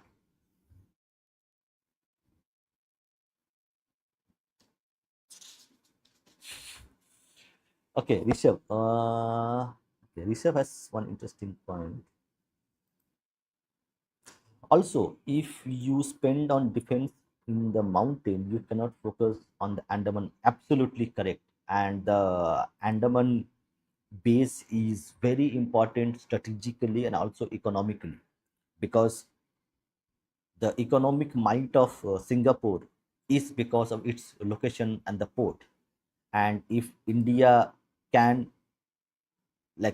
be a kind of a alternative to Singapore port, then the economics is outweighs everything else. Yes, that's called the IMAC corridor. But very importantly, see, remember, uh, the distance between Kolkata and Bangkok is 2.5 hours by flight. And if you remove China, you have markets of Malaysia, Thailand, Cambodia, Vietnam, Laos, and these are highly dense populations. So for the growth of the eastern side of India, from the eastern side of the northeast itself, northeast and Kolkata and Bihar, all these areas, they need this access to the markets of the Southeast Asian nations to become economically viable and prosperous. And for this, and that's why you see the Bangladesh is being burning for, they have lit fire to this place so that this integration can be stopped.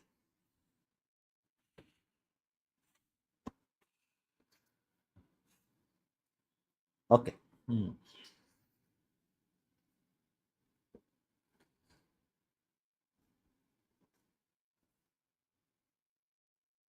China's motives at the border are not so much to assert its border rights as to keep the mind, the time, and efforts of India occupied and kept away from the full thrust on critical issues, including internal security and economic development. The highly split Indian, again, this is a very important part. The highly split Indian politics is also encouraging and helping the Chinese in their efforts. Interesting coded language. The highly split Indian politics is also encouraging and helping the Chinese in their efforts. Whom the author is referring to? You can take a guess. Assisted by an army of wolf warriors engaged by China in and outside India. Hmm. To distort the Indian discourse on both China and on the border. So, for the context, when the Ladakh uh, conflict happened between the Chinese and Indian troops, there was few politicians, I would not name them, few politicians who had spread the rumors that India has given away thousands of kilometers of land to China in Ladakh. So when the author is talking about the highly split Indian politics is also encouraging and helping the Chinese in their efforts. Who are the politicians who are doing this? Assisted by an army of wolf warriors engaged by China, propaganda, and foreign money being paid to people in India to actually further Chinese propaganda and Chinese interests in and outside India to distort the Indian discourse on both China and on the border. To understand why China is causing tensions on Indian borders, it is necessary to know what China's global game is and how a rising India is connected to that game. Yes. Yes. China's game is global. It has issues with different nations, not just with India. Its competition is with the West, particularly the US. China feels India is a regional challenge to its supremacy, and indeed it is. A rising India is more often impediment to China because its legitimacy, which China lacks. India, democratic, non-aggressive, is in the eyes of the most nations more legitimate than China, which they see as autocratic and aggressive.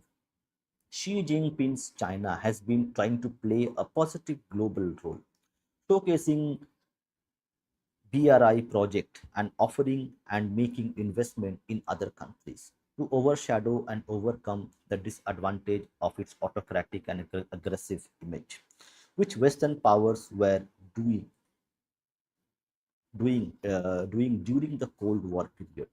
This has been paying off for China in the last few years, with many countries, even Italy, the European country, joining the BRI project to the to the charging to the charging of the West. China has certainly gained a lead over not only India but also divided the West.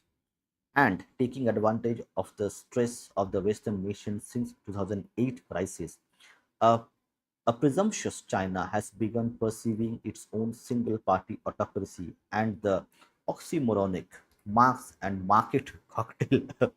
Interesting. The autocracy and the oxymoronic Marx and market cocktail as a global alternative to the Western concoction of liberal democracy and market society, which it regards as failing and not successful model for the world. I think post 2020, and even before post 20, pre 2020, China had invested billions into narrative, into funding academics, sending its students, giving loans to actually legitimize the autocratic way of ruling as a very legitimate way to actually provide prosperity, provide jobs, economic growth, strategic autonomy, military power to as a kind of model to actually replicate rather than the model of democracy, liberal democracy, and market-driven economy.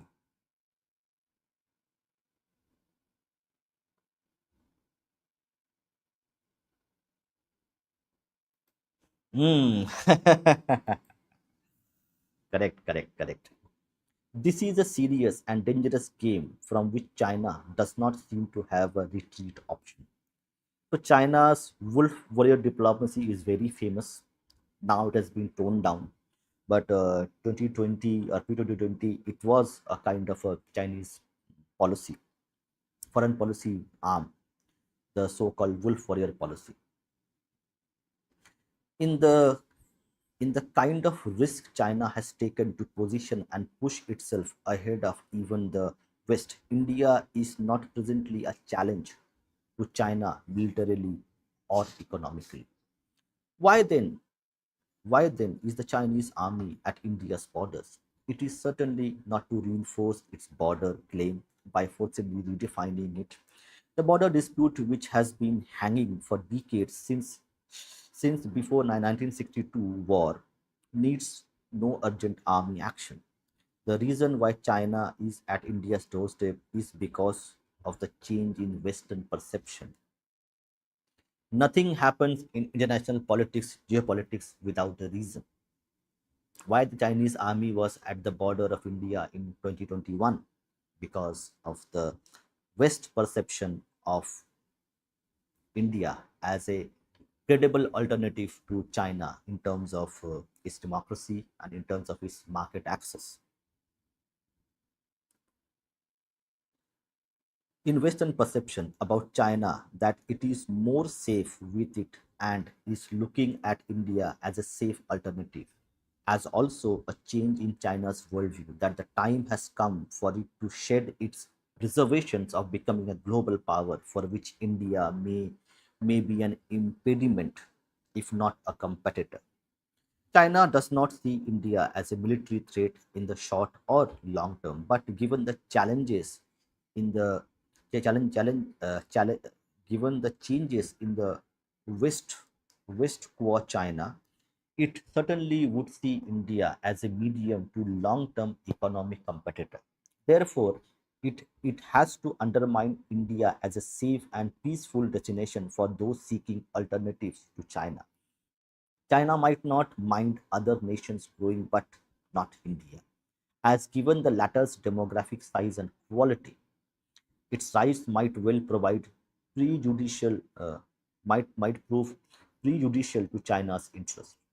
Therefore, with Pakistan at the Therefore, with Pakistan at its back and call to work with it, China's moves at the border seem to be calculated to create the threat of a possible two-front war against India that will increase political risks in the minds of countries and investors seeking out India as an alternative to China.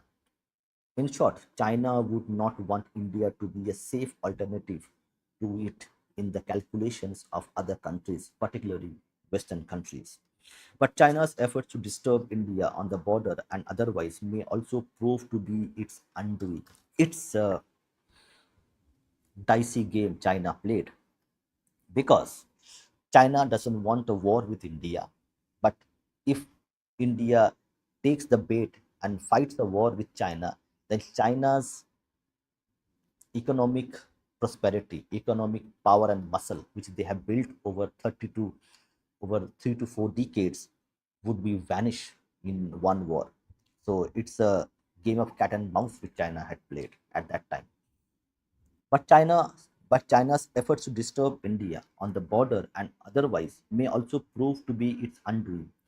In its own interest, China should work for the best case scenario described in the ITIF report cited earlier, namely that if there is reduction in the tensions between the two, China and India, the many business synergies between these two neighboring nations come to the fore, in, in which case the heart of global economy would shift to the east and there would be little the United States could do little could do about it. That will be the rise of East and the decline of the West, which Xi Jinping has talked about. In case of tensions between the two, the ITIF said the interest of India and United States will become increasingly aligned as the economic, military, and international relations challenges from China grow. In which case, democratic norms could prevail across most of the developed world as developing nations start looking to Delhi model instead of the Beijing model. It may not be it may not be its own interest for China to have tense relations with India. President Xi seems to realize this for he advised the PLA senior echelons along similar lines after his first visit to India in 2014, during which the PLA had intruded into Tumar. On the other hand, India has to give deep considerations to its China policy, which is no more in substance a bilateral one. So, the China India relations is not a bilateral, it has a third dimensions, the perspective of European and American powers. Even though India has overcome its psychological disadvantage of the 1962 war setback, China's vast military and economic growth and emotional loyalty of Pakistan to China makes India's position unenviable in external, even internal security in Kashmir and elsewhere through Islamic identity. The strategy of China seems to be simply to keep the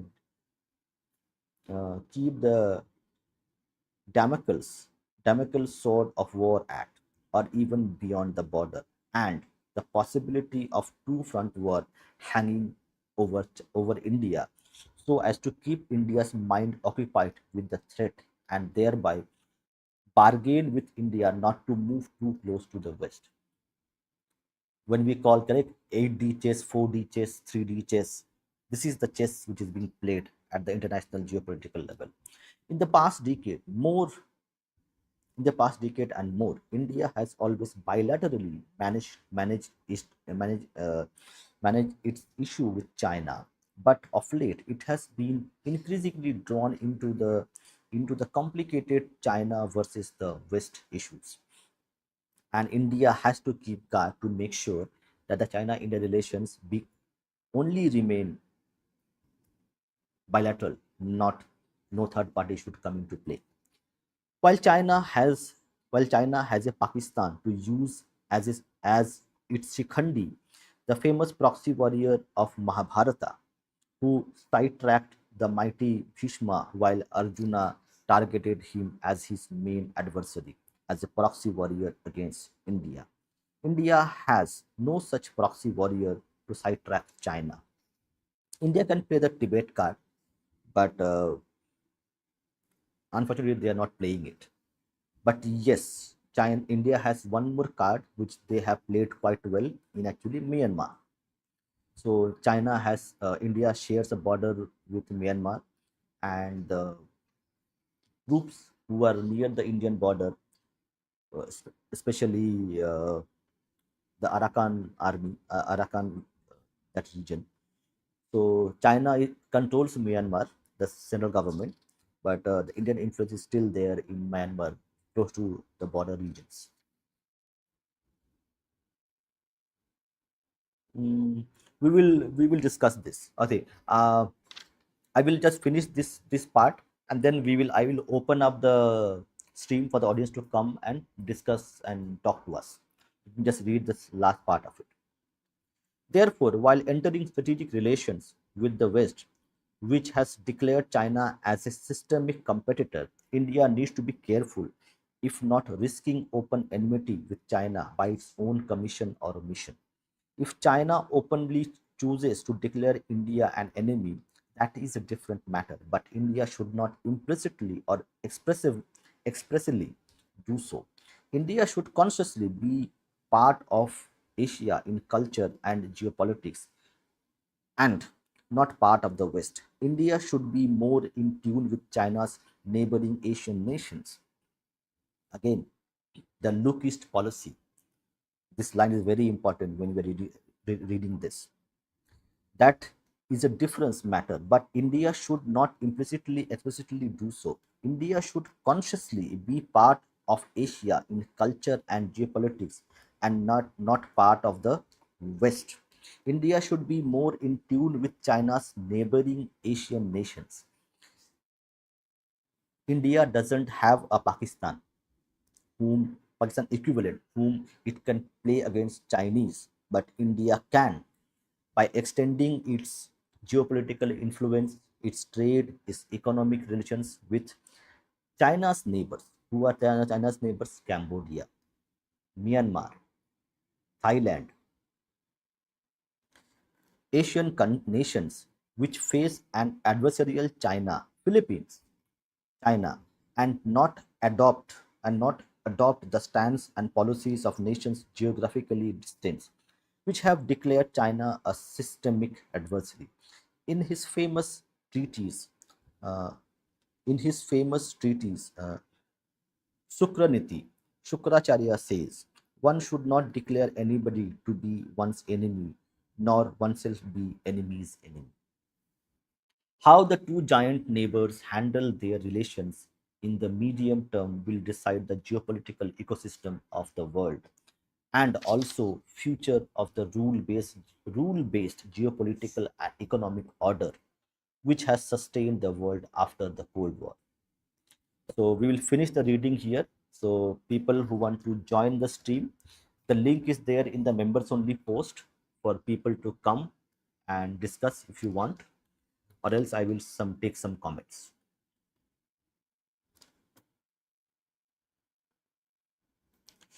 Now let me see.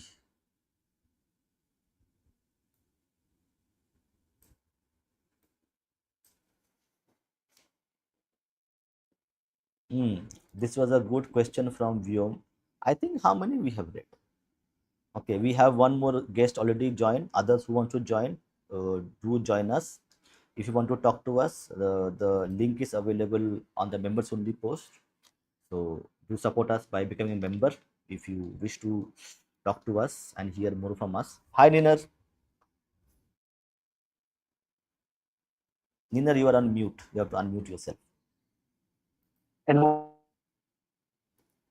Hello. Yes, I can hear you. Niner, are you Yeah, so I speaking? was, we were discussing many points of this. Go ahead. Go ahead. Go ahead. Can you hear me now? Yes, yes, I can hear you. Go ahead. Right, right.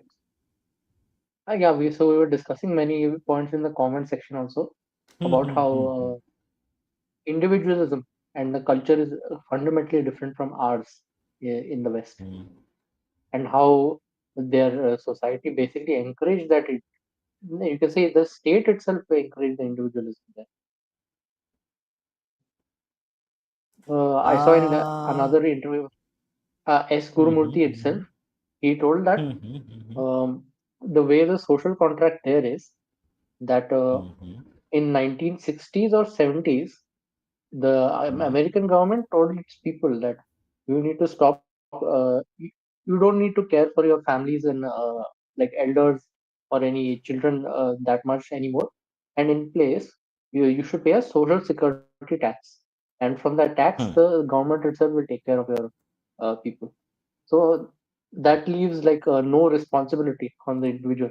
Everyone is hmm, only responsible for themselves. That is hmm. where individualism, and he points that as the fall of U.S. Hegemony also. Uh, yes. So I think I think in let's say in the 1950s even correct the US and Europeans had a good family structure. I think it was only in post Second World War due to lack of labor these things were introduced. But there are many reasons behind this as well. But one reason the women were had to go and work because there were not enough people to work in the factories. Right. So there's also an economic part a part of it. But yes, And so the also, fundamental difference. they used, Go ahead. they had to make women work during the war also. They needed as many hands as possible, right? So they put many Hmm. women in factories or other kinds of work also during the war itself. Yes, yes. Yeah, hi Rishi. या नमस्ते दादा, नमस्ते नेहर, और audience को भी Namaste. नमस्ते। Namaste. Yeah, you हाँ have please some आप लोग great बोलिए, points and very wanna hear you। I अच्छा, have spoken enough. Let's see what you have to true say. True. Yeah, Nina, हाँ go ahead. Right, Rishi, anything you have to say about this individualism thing, which I pointed out? हाँ, so I just missed some portions of it right now while joining, but before that I did hear you about how uh, US government actually endorsed this. Did they do it as a government policy, like in 60s? Like, was But it a directive? which one? Which policy you're The talking that about? that whole policy which Nina talked about, One child, Ah, how that is what one they ch- So in Go ahead, that go ahead, go video ahead. which I saw of S. Gurumurthy himself, in that same video, he talks about how in 60s they bought about some social security act or something. I think it's called Medicare. From then on, uh, people basically began to rely as a safety net as the government instead of the safety net being the family. That is where, and from after that point, other countries started copying and all. But yeah, he according to him, it is that is the starting point. Wow. So basically, because the individual was taken care of by the government, so there was no need at all for the family to have as a safety net, I guess. Wow. Amazing kind of policy. Yeah, but Well, it's it's interesting that we need to understand like uh, what prompted this policy change, like like why it was introduced, like reason be. isn't it because So I don't know, you it's just know, my conjecture. in Germany, this Hmm. thing like there is a concept of pension itself long Nina, you are breaking. Your voice is breaking. 80s, 90s itself. They started.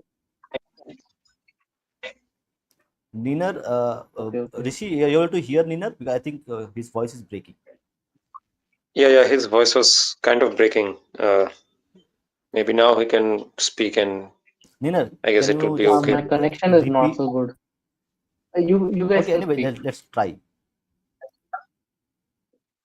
Yeah, okay. Then Rishi, you have something to say regarding the whatever Nina is saying. No, I just a conjecture that Hmm. maybe because the state always is afraid of communities and structures which are independent of its influences, and therefore it always tries to create a sort of incentive so that those structures always break down to the most weakest possible fundamental, if you could say so. So that is, I guess, that individual thing. That's the most vulnerable section of society, right? It has nothing, literally.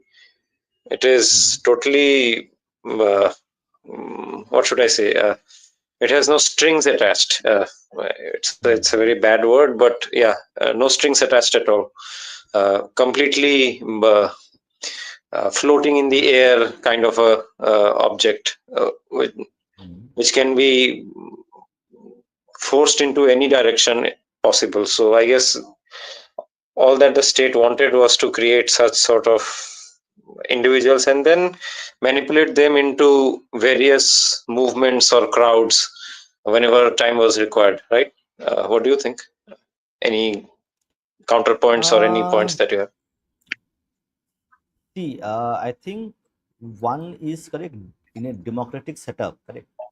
In a democratic setup, you will have that problem because, True, like, politicians would always want like a vote bank whom they can depend upon as a they will vote for them time and time again. So, like, and we see, correct, we have seen. So it was a kind of like it's like a bribe to people. Why you should vote for me? hmm, Because no, I am giving you these facilities. true, So I am true. giving you, so vote for me. So in that context, like, see, every political system or any uh, system of governance will have its pros and cons. So democracy has that problem, True, true. and that would be there. So that is also one part of it. Mm, mm, mm. Indeed, indeed. Uh, that Yeah, incentive Nina. structure always. Mm.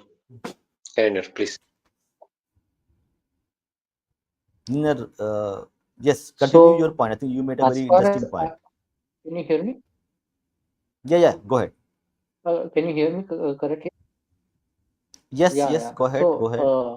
as far as I know, this idea of social security it started around the time of industrialization. So when factories, mining, all that thing started, a lot of people were like physically handicapped after the working in the mines or after working in dangerous factories and all. So from for that kind of insurance, social security started. I think first in Germany only it started. mm, Then after that, it began expanding to everything, and it mm. this became an excuse so that the state can bring more and more dependents or as a vote bank into their politics. That is when also at the same time voting rights also were being expanded to the whole population. So to you can say to bring the new vote bank, you expand the social security to them also. Like that, it kind of went on expanding, and that's why the oldest democracies are in Europe, and they also have the most social security. You can say for the same reason. In US, That's an it interesting was point. like as Smriti was saying, it was I think Nina is having some issues. Yeah, Rishi, uh, I want you to actually elaborate this point. What do you mean by this?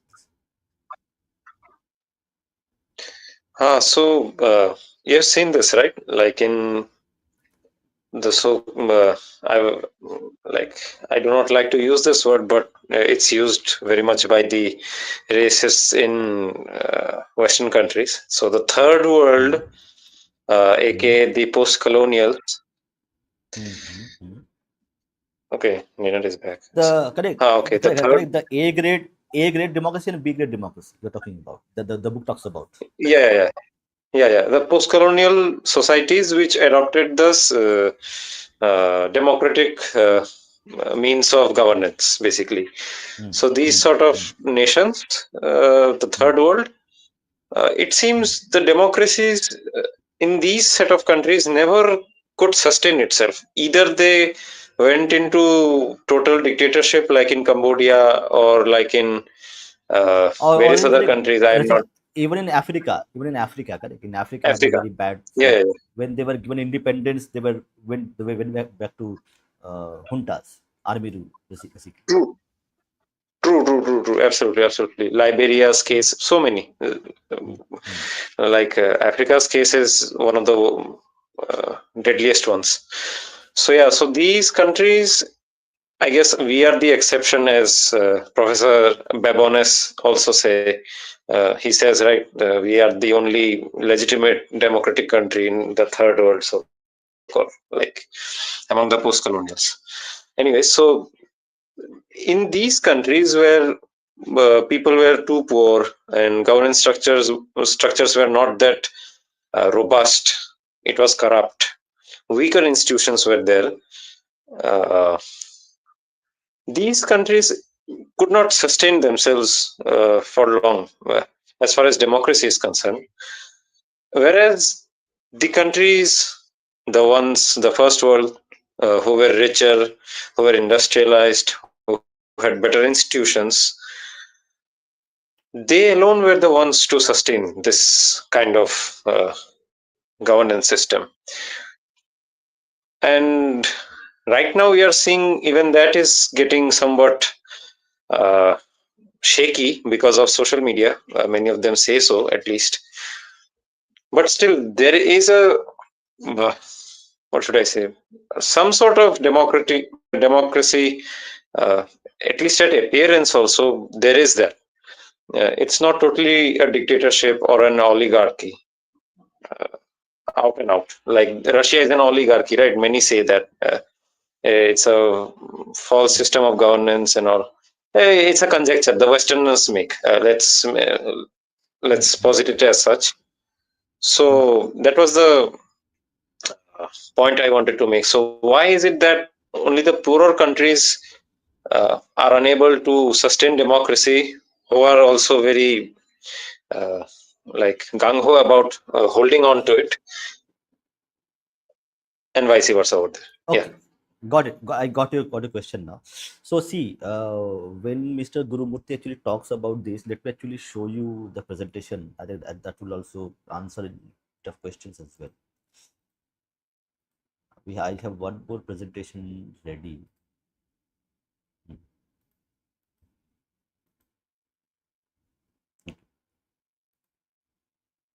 So this is,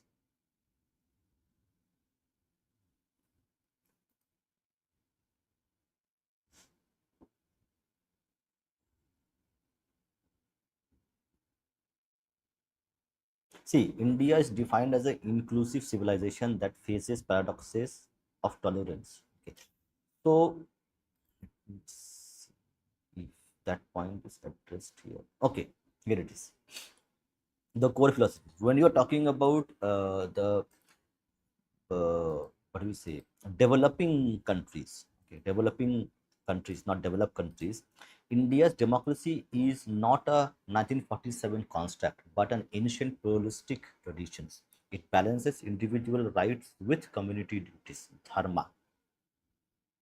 Practical application.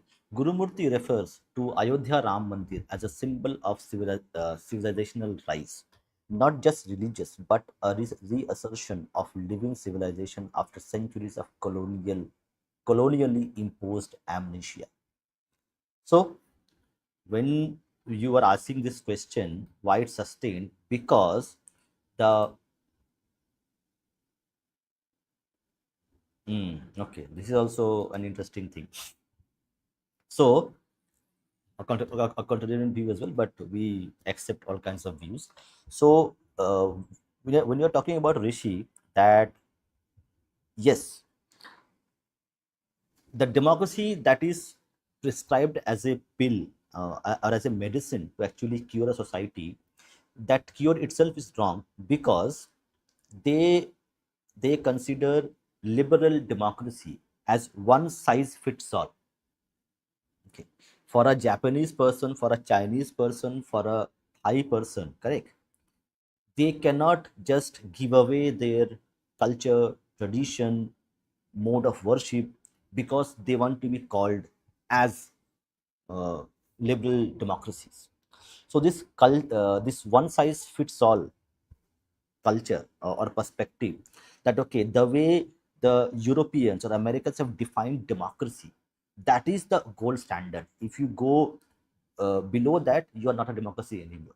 That's why it has failed, because as an idea, same thing, correct. I also talk about it when it comes to libertarian, correct. The libertarian policies are good examples of free market access, of entrepreneurship to there. So now what will happen is that those libertarian policies, those policies of capitalism, entrepreneurship, has to be adapted and culturally assimilated to the existing traditions, existing uh, mode of moral values. Only then they will be able to amalgamate and succeed.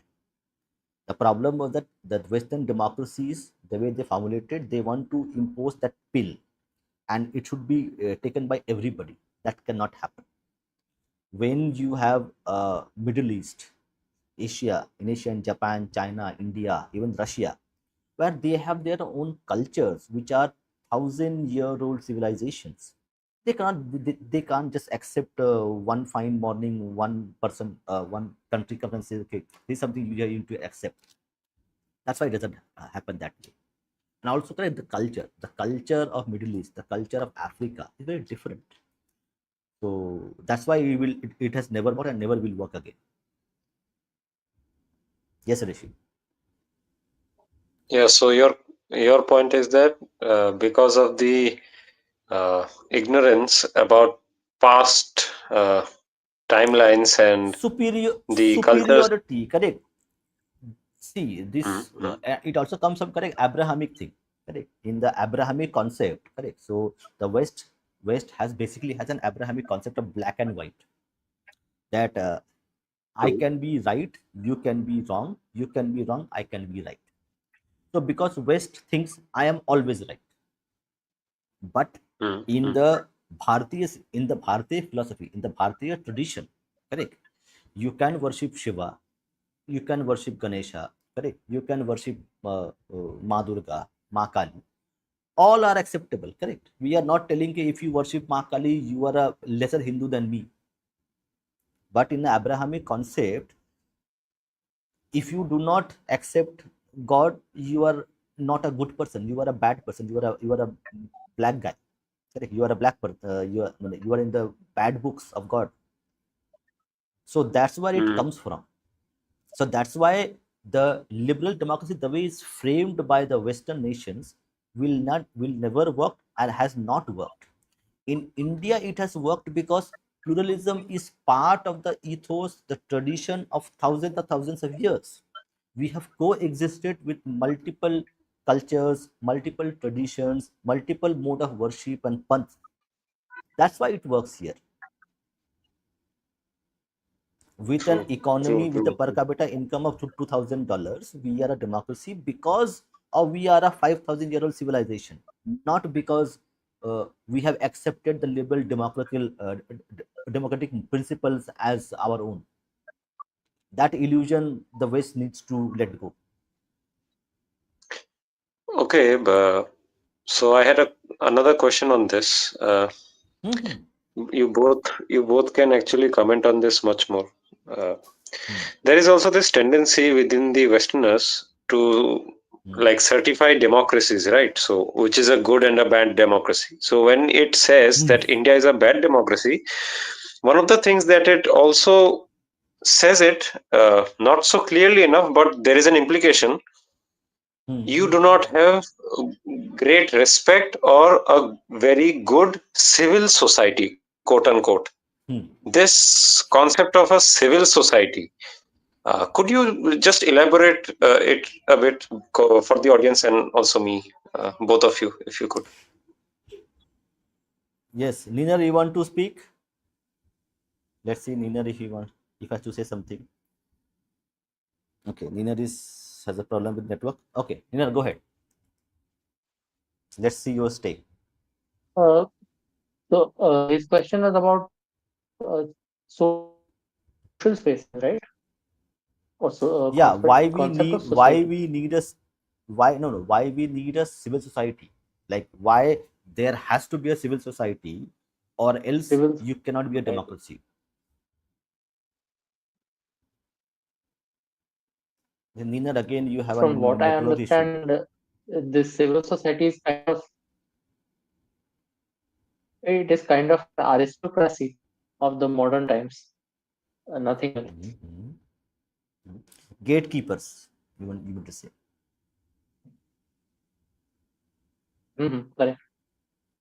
They decide the Okay. morals of the times, the standards, Hmm. Hmm. Hmm. everything. Hmm. So the elites, correct. So the West thinks that okay, the elite. So India has to provide like the legitimacy of the democracy of India has to be provided by the civil societies who are elites of the society, or the creme de la creme. Yeah. So clearly, see, democracy, the way it is been formed, correct. So it is a kind of a like it's a tool. It's like those institutions and those benchmarks, those processes which they have devised to actually give A grade democracy, B grade democracy. Correct. These are all actually tools of the government, okay, or government for European Union to actually extract what we say, extract policy policy concessions. So take an example, give an example. So there, when Donald Trump came into India in 2020, you had the Shaheen Bagh protest, where people were sitting in protest against CAA. Now, with that protest, minorities are in danger. Correct? So this is part of a whole system of levers which the West has created to actually corner India and get something done in favor of them. That could be buying weapons. Correct? Let's say they are having a deal to buy weapons. So they will use these civil society or freedom of index, democratic index to actually tell them, okay, I will uh, demean you in the global arena if you do not give us a better deal on buying weapons. So these are tools. They are not democracies at all, and that is being now exposed by Mr. Sanjeev Sanyal, the one of the members of the Economic Advisory Committee. So this is all part of a greater game of geopolitics. It has nothing to do with your democracy as such. True, true, true. Because this whole game of civil society, I have seen this being played in India, especially because it seems like they have this whole, what should I say, whole scheme that, okay, we had from the 19th century onwards, we had created the so called pliable class, to quote, interlocutor, to quote Lord Macaulay. He will be the civil society, uh, the elite, the, as Nina said, aristocrat, uh, English educated and all, English by morals, English by taste, so on and so forth. And this class hasn't got the respect, especially under the current dispensation, and therefore this current dispensation is not conducting a very good democracy right now in this state, in this country. And apparently it's what do they say, autocratic, electoral autocracy or something, some weird wordplay they Dictatorship, do. Okay. dictatorship Oh, kind yeah, of yeah, electoral democratic dictatorship. Yeah, yeah. dictator. Yeah. Two exclusives in a sentence. What an amazing way of suggesting logical fallacy. Indeed. Well, that's the genius of West, I guess. So yeah, so this game has been played, right, till now, and how to counter this? What do you think? See the counter. The the point. The first counter needs to be decolonize the mind, because the base of this is the education system, which actually creates these brown slaves that people come out when they go out of school. So decolonizing the mind is the number one step which needs to be taken, so that, because correct, if you want to put a narrative in the people's head, you need to tell the kid from class 1 to class 10 onwards that how how bad your ancestors were, how bad your religion is. Okay, you are good for nothing, we have done everything for you, we gave you railways, we gave you administration, we gave you modern soaps to actually wash your hands, we gave you hygiene. Correct. So this is the foundation, the fertile ground on which you can actually create an artificial elite, and that elite, the brown side, will tell them these people what to do and how to think and how to behave. So the first thing is education. Decolonize the education, decolonize the mind. Okay. Symbolically or in any other ways. Only then these elites who are funded and enabled by the Western society will lose their relevance, and they will be asked counter questions. Why you are not talking about pollution, talking about green gas emissions on New Year's Eve, on Christmas, about of environmentalism, when there are millions of trees being cut for Christmas, but you only have a problem with Diwali as what you say, as a cause for concern for environment and pollution. So until there has been lot has happened, but lot needs to be happen. True, true, true. It's a slow process, I guess, and it will take some of the generations, and maybe you will see that in Yeah, future. it's a slow process. It's a slow process anyway, but everybody has to play a part and role in this. Indeed, indeed, that's true. Any more questions that came up on comments? What do you No, no, think? I think you had given some. Let's see. you had so you had mentioned this thing you had when individual is made fundamental and sacred, it leads to generalization regarding key issues like moral society and governance. Absolutely correct. So that is the difference. Like we have somewhere down the line adopted the Western standard as the primary gold standard. True, true, true. I mean, I think uh, Abhay has said here what's actually commonsensical, but Yeah, I want you totally to actually elaborate this one. I think this is opposite of an it. important point. From John Locke to John Stuart Mill, family, society, community, etc., was seen as mere collectives which are made in order to serve goals of several individuals. But in actual, it's the other way around. So Indeed. correct, the I mean, elites, the the elites. Go ahead, go ahead. yeah, yeah. Well, please, please. Your point. The elites. I wanted to hear this. Yeah, see in any society, the elites are going to decide. Okay, whoever they may be, correct. It doesn't really matter whom we're talking about. The elites are going to decide whether a society, a civilization, or a nation is going to succeed or fail. So True, true. correct. It is called correct. It is called a systems thinking. So Yeah. take an example. Take the example of U.S. dollar. Okay. Take an example. If Hmm. today the US dollar value goes down by let's say 90%, what will happen? Huge What will impact on happen? various. Correct. What will happen to the American economy? What will happen to the American hegemony? What will happen to American military power? Correct. So, like, so if you have a helicopter view, and if you know, okay, if I going to move, correct, there are levers of power. Okay, how systems work. Hmm. You can Hmm. have a whole aircraft, but no engine, then it has no value. Correct. Yep. So engine Yep. is a very critical component of the aircraft system. You would also need Indeed. an aircraft body. Correct. You will also need the Hmm. Hmm. you will also need the what they call other Wings, no, not wings.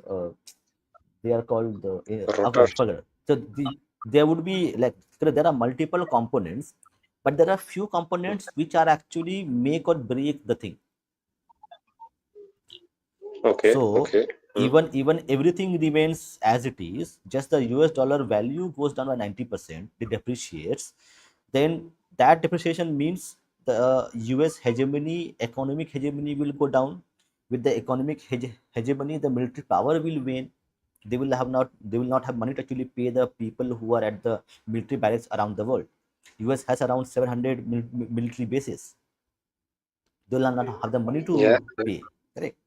So by just doing one thing, the cascading second, third, fourth other impact, that one act will create 10 more actions which are result of the first action. In the same way that's how systems work. So in that same way, Indeed. we need to break the critical component of the system which was built to create the colonized mindset. We need to break that those specific critical components, and by effect of that, you will be able to actually negate and wane the impact of that system over a long period of time. So education is one of them, and same True. way the same way the elites are there. So if you can actually change the way elite function and elite think, then actually you can have a greater impact. If take for example all the billionaires that India has, they start investing in gurukuls. Okay. They start in investing in building temples. They start putting money to actually promote Bharatiya culture tradition. What will happen? It will have a like, a very big and a very enormous impact in a short span of time, which might have taken generations, might take one and a half generation to do and make Bharatiya society a dharmic society.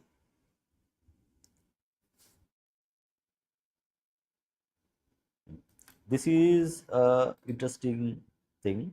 Democracy is a fraud ideology which is imposed by the Western country. Democracy doesn't exist in the real world. Hmm. Yeah, let's see. There are any other things?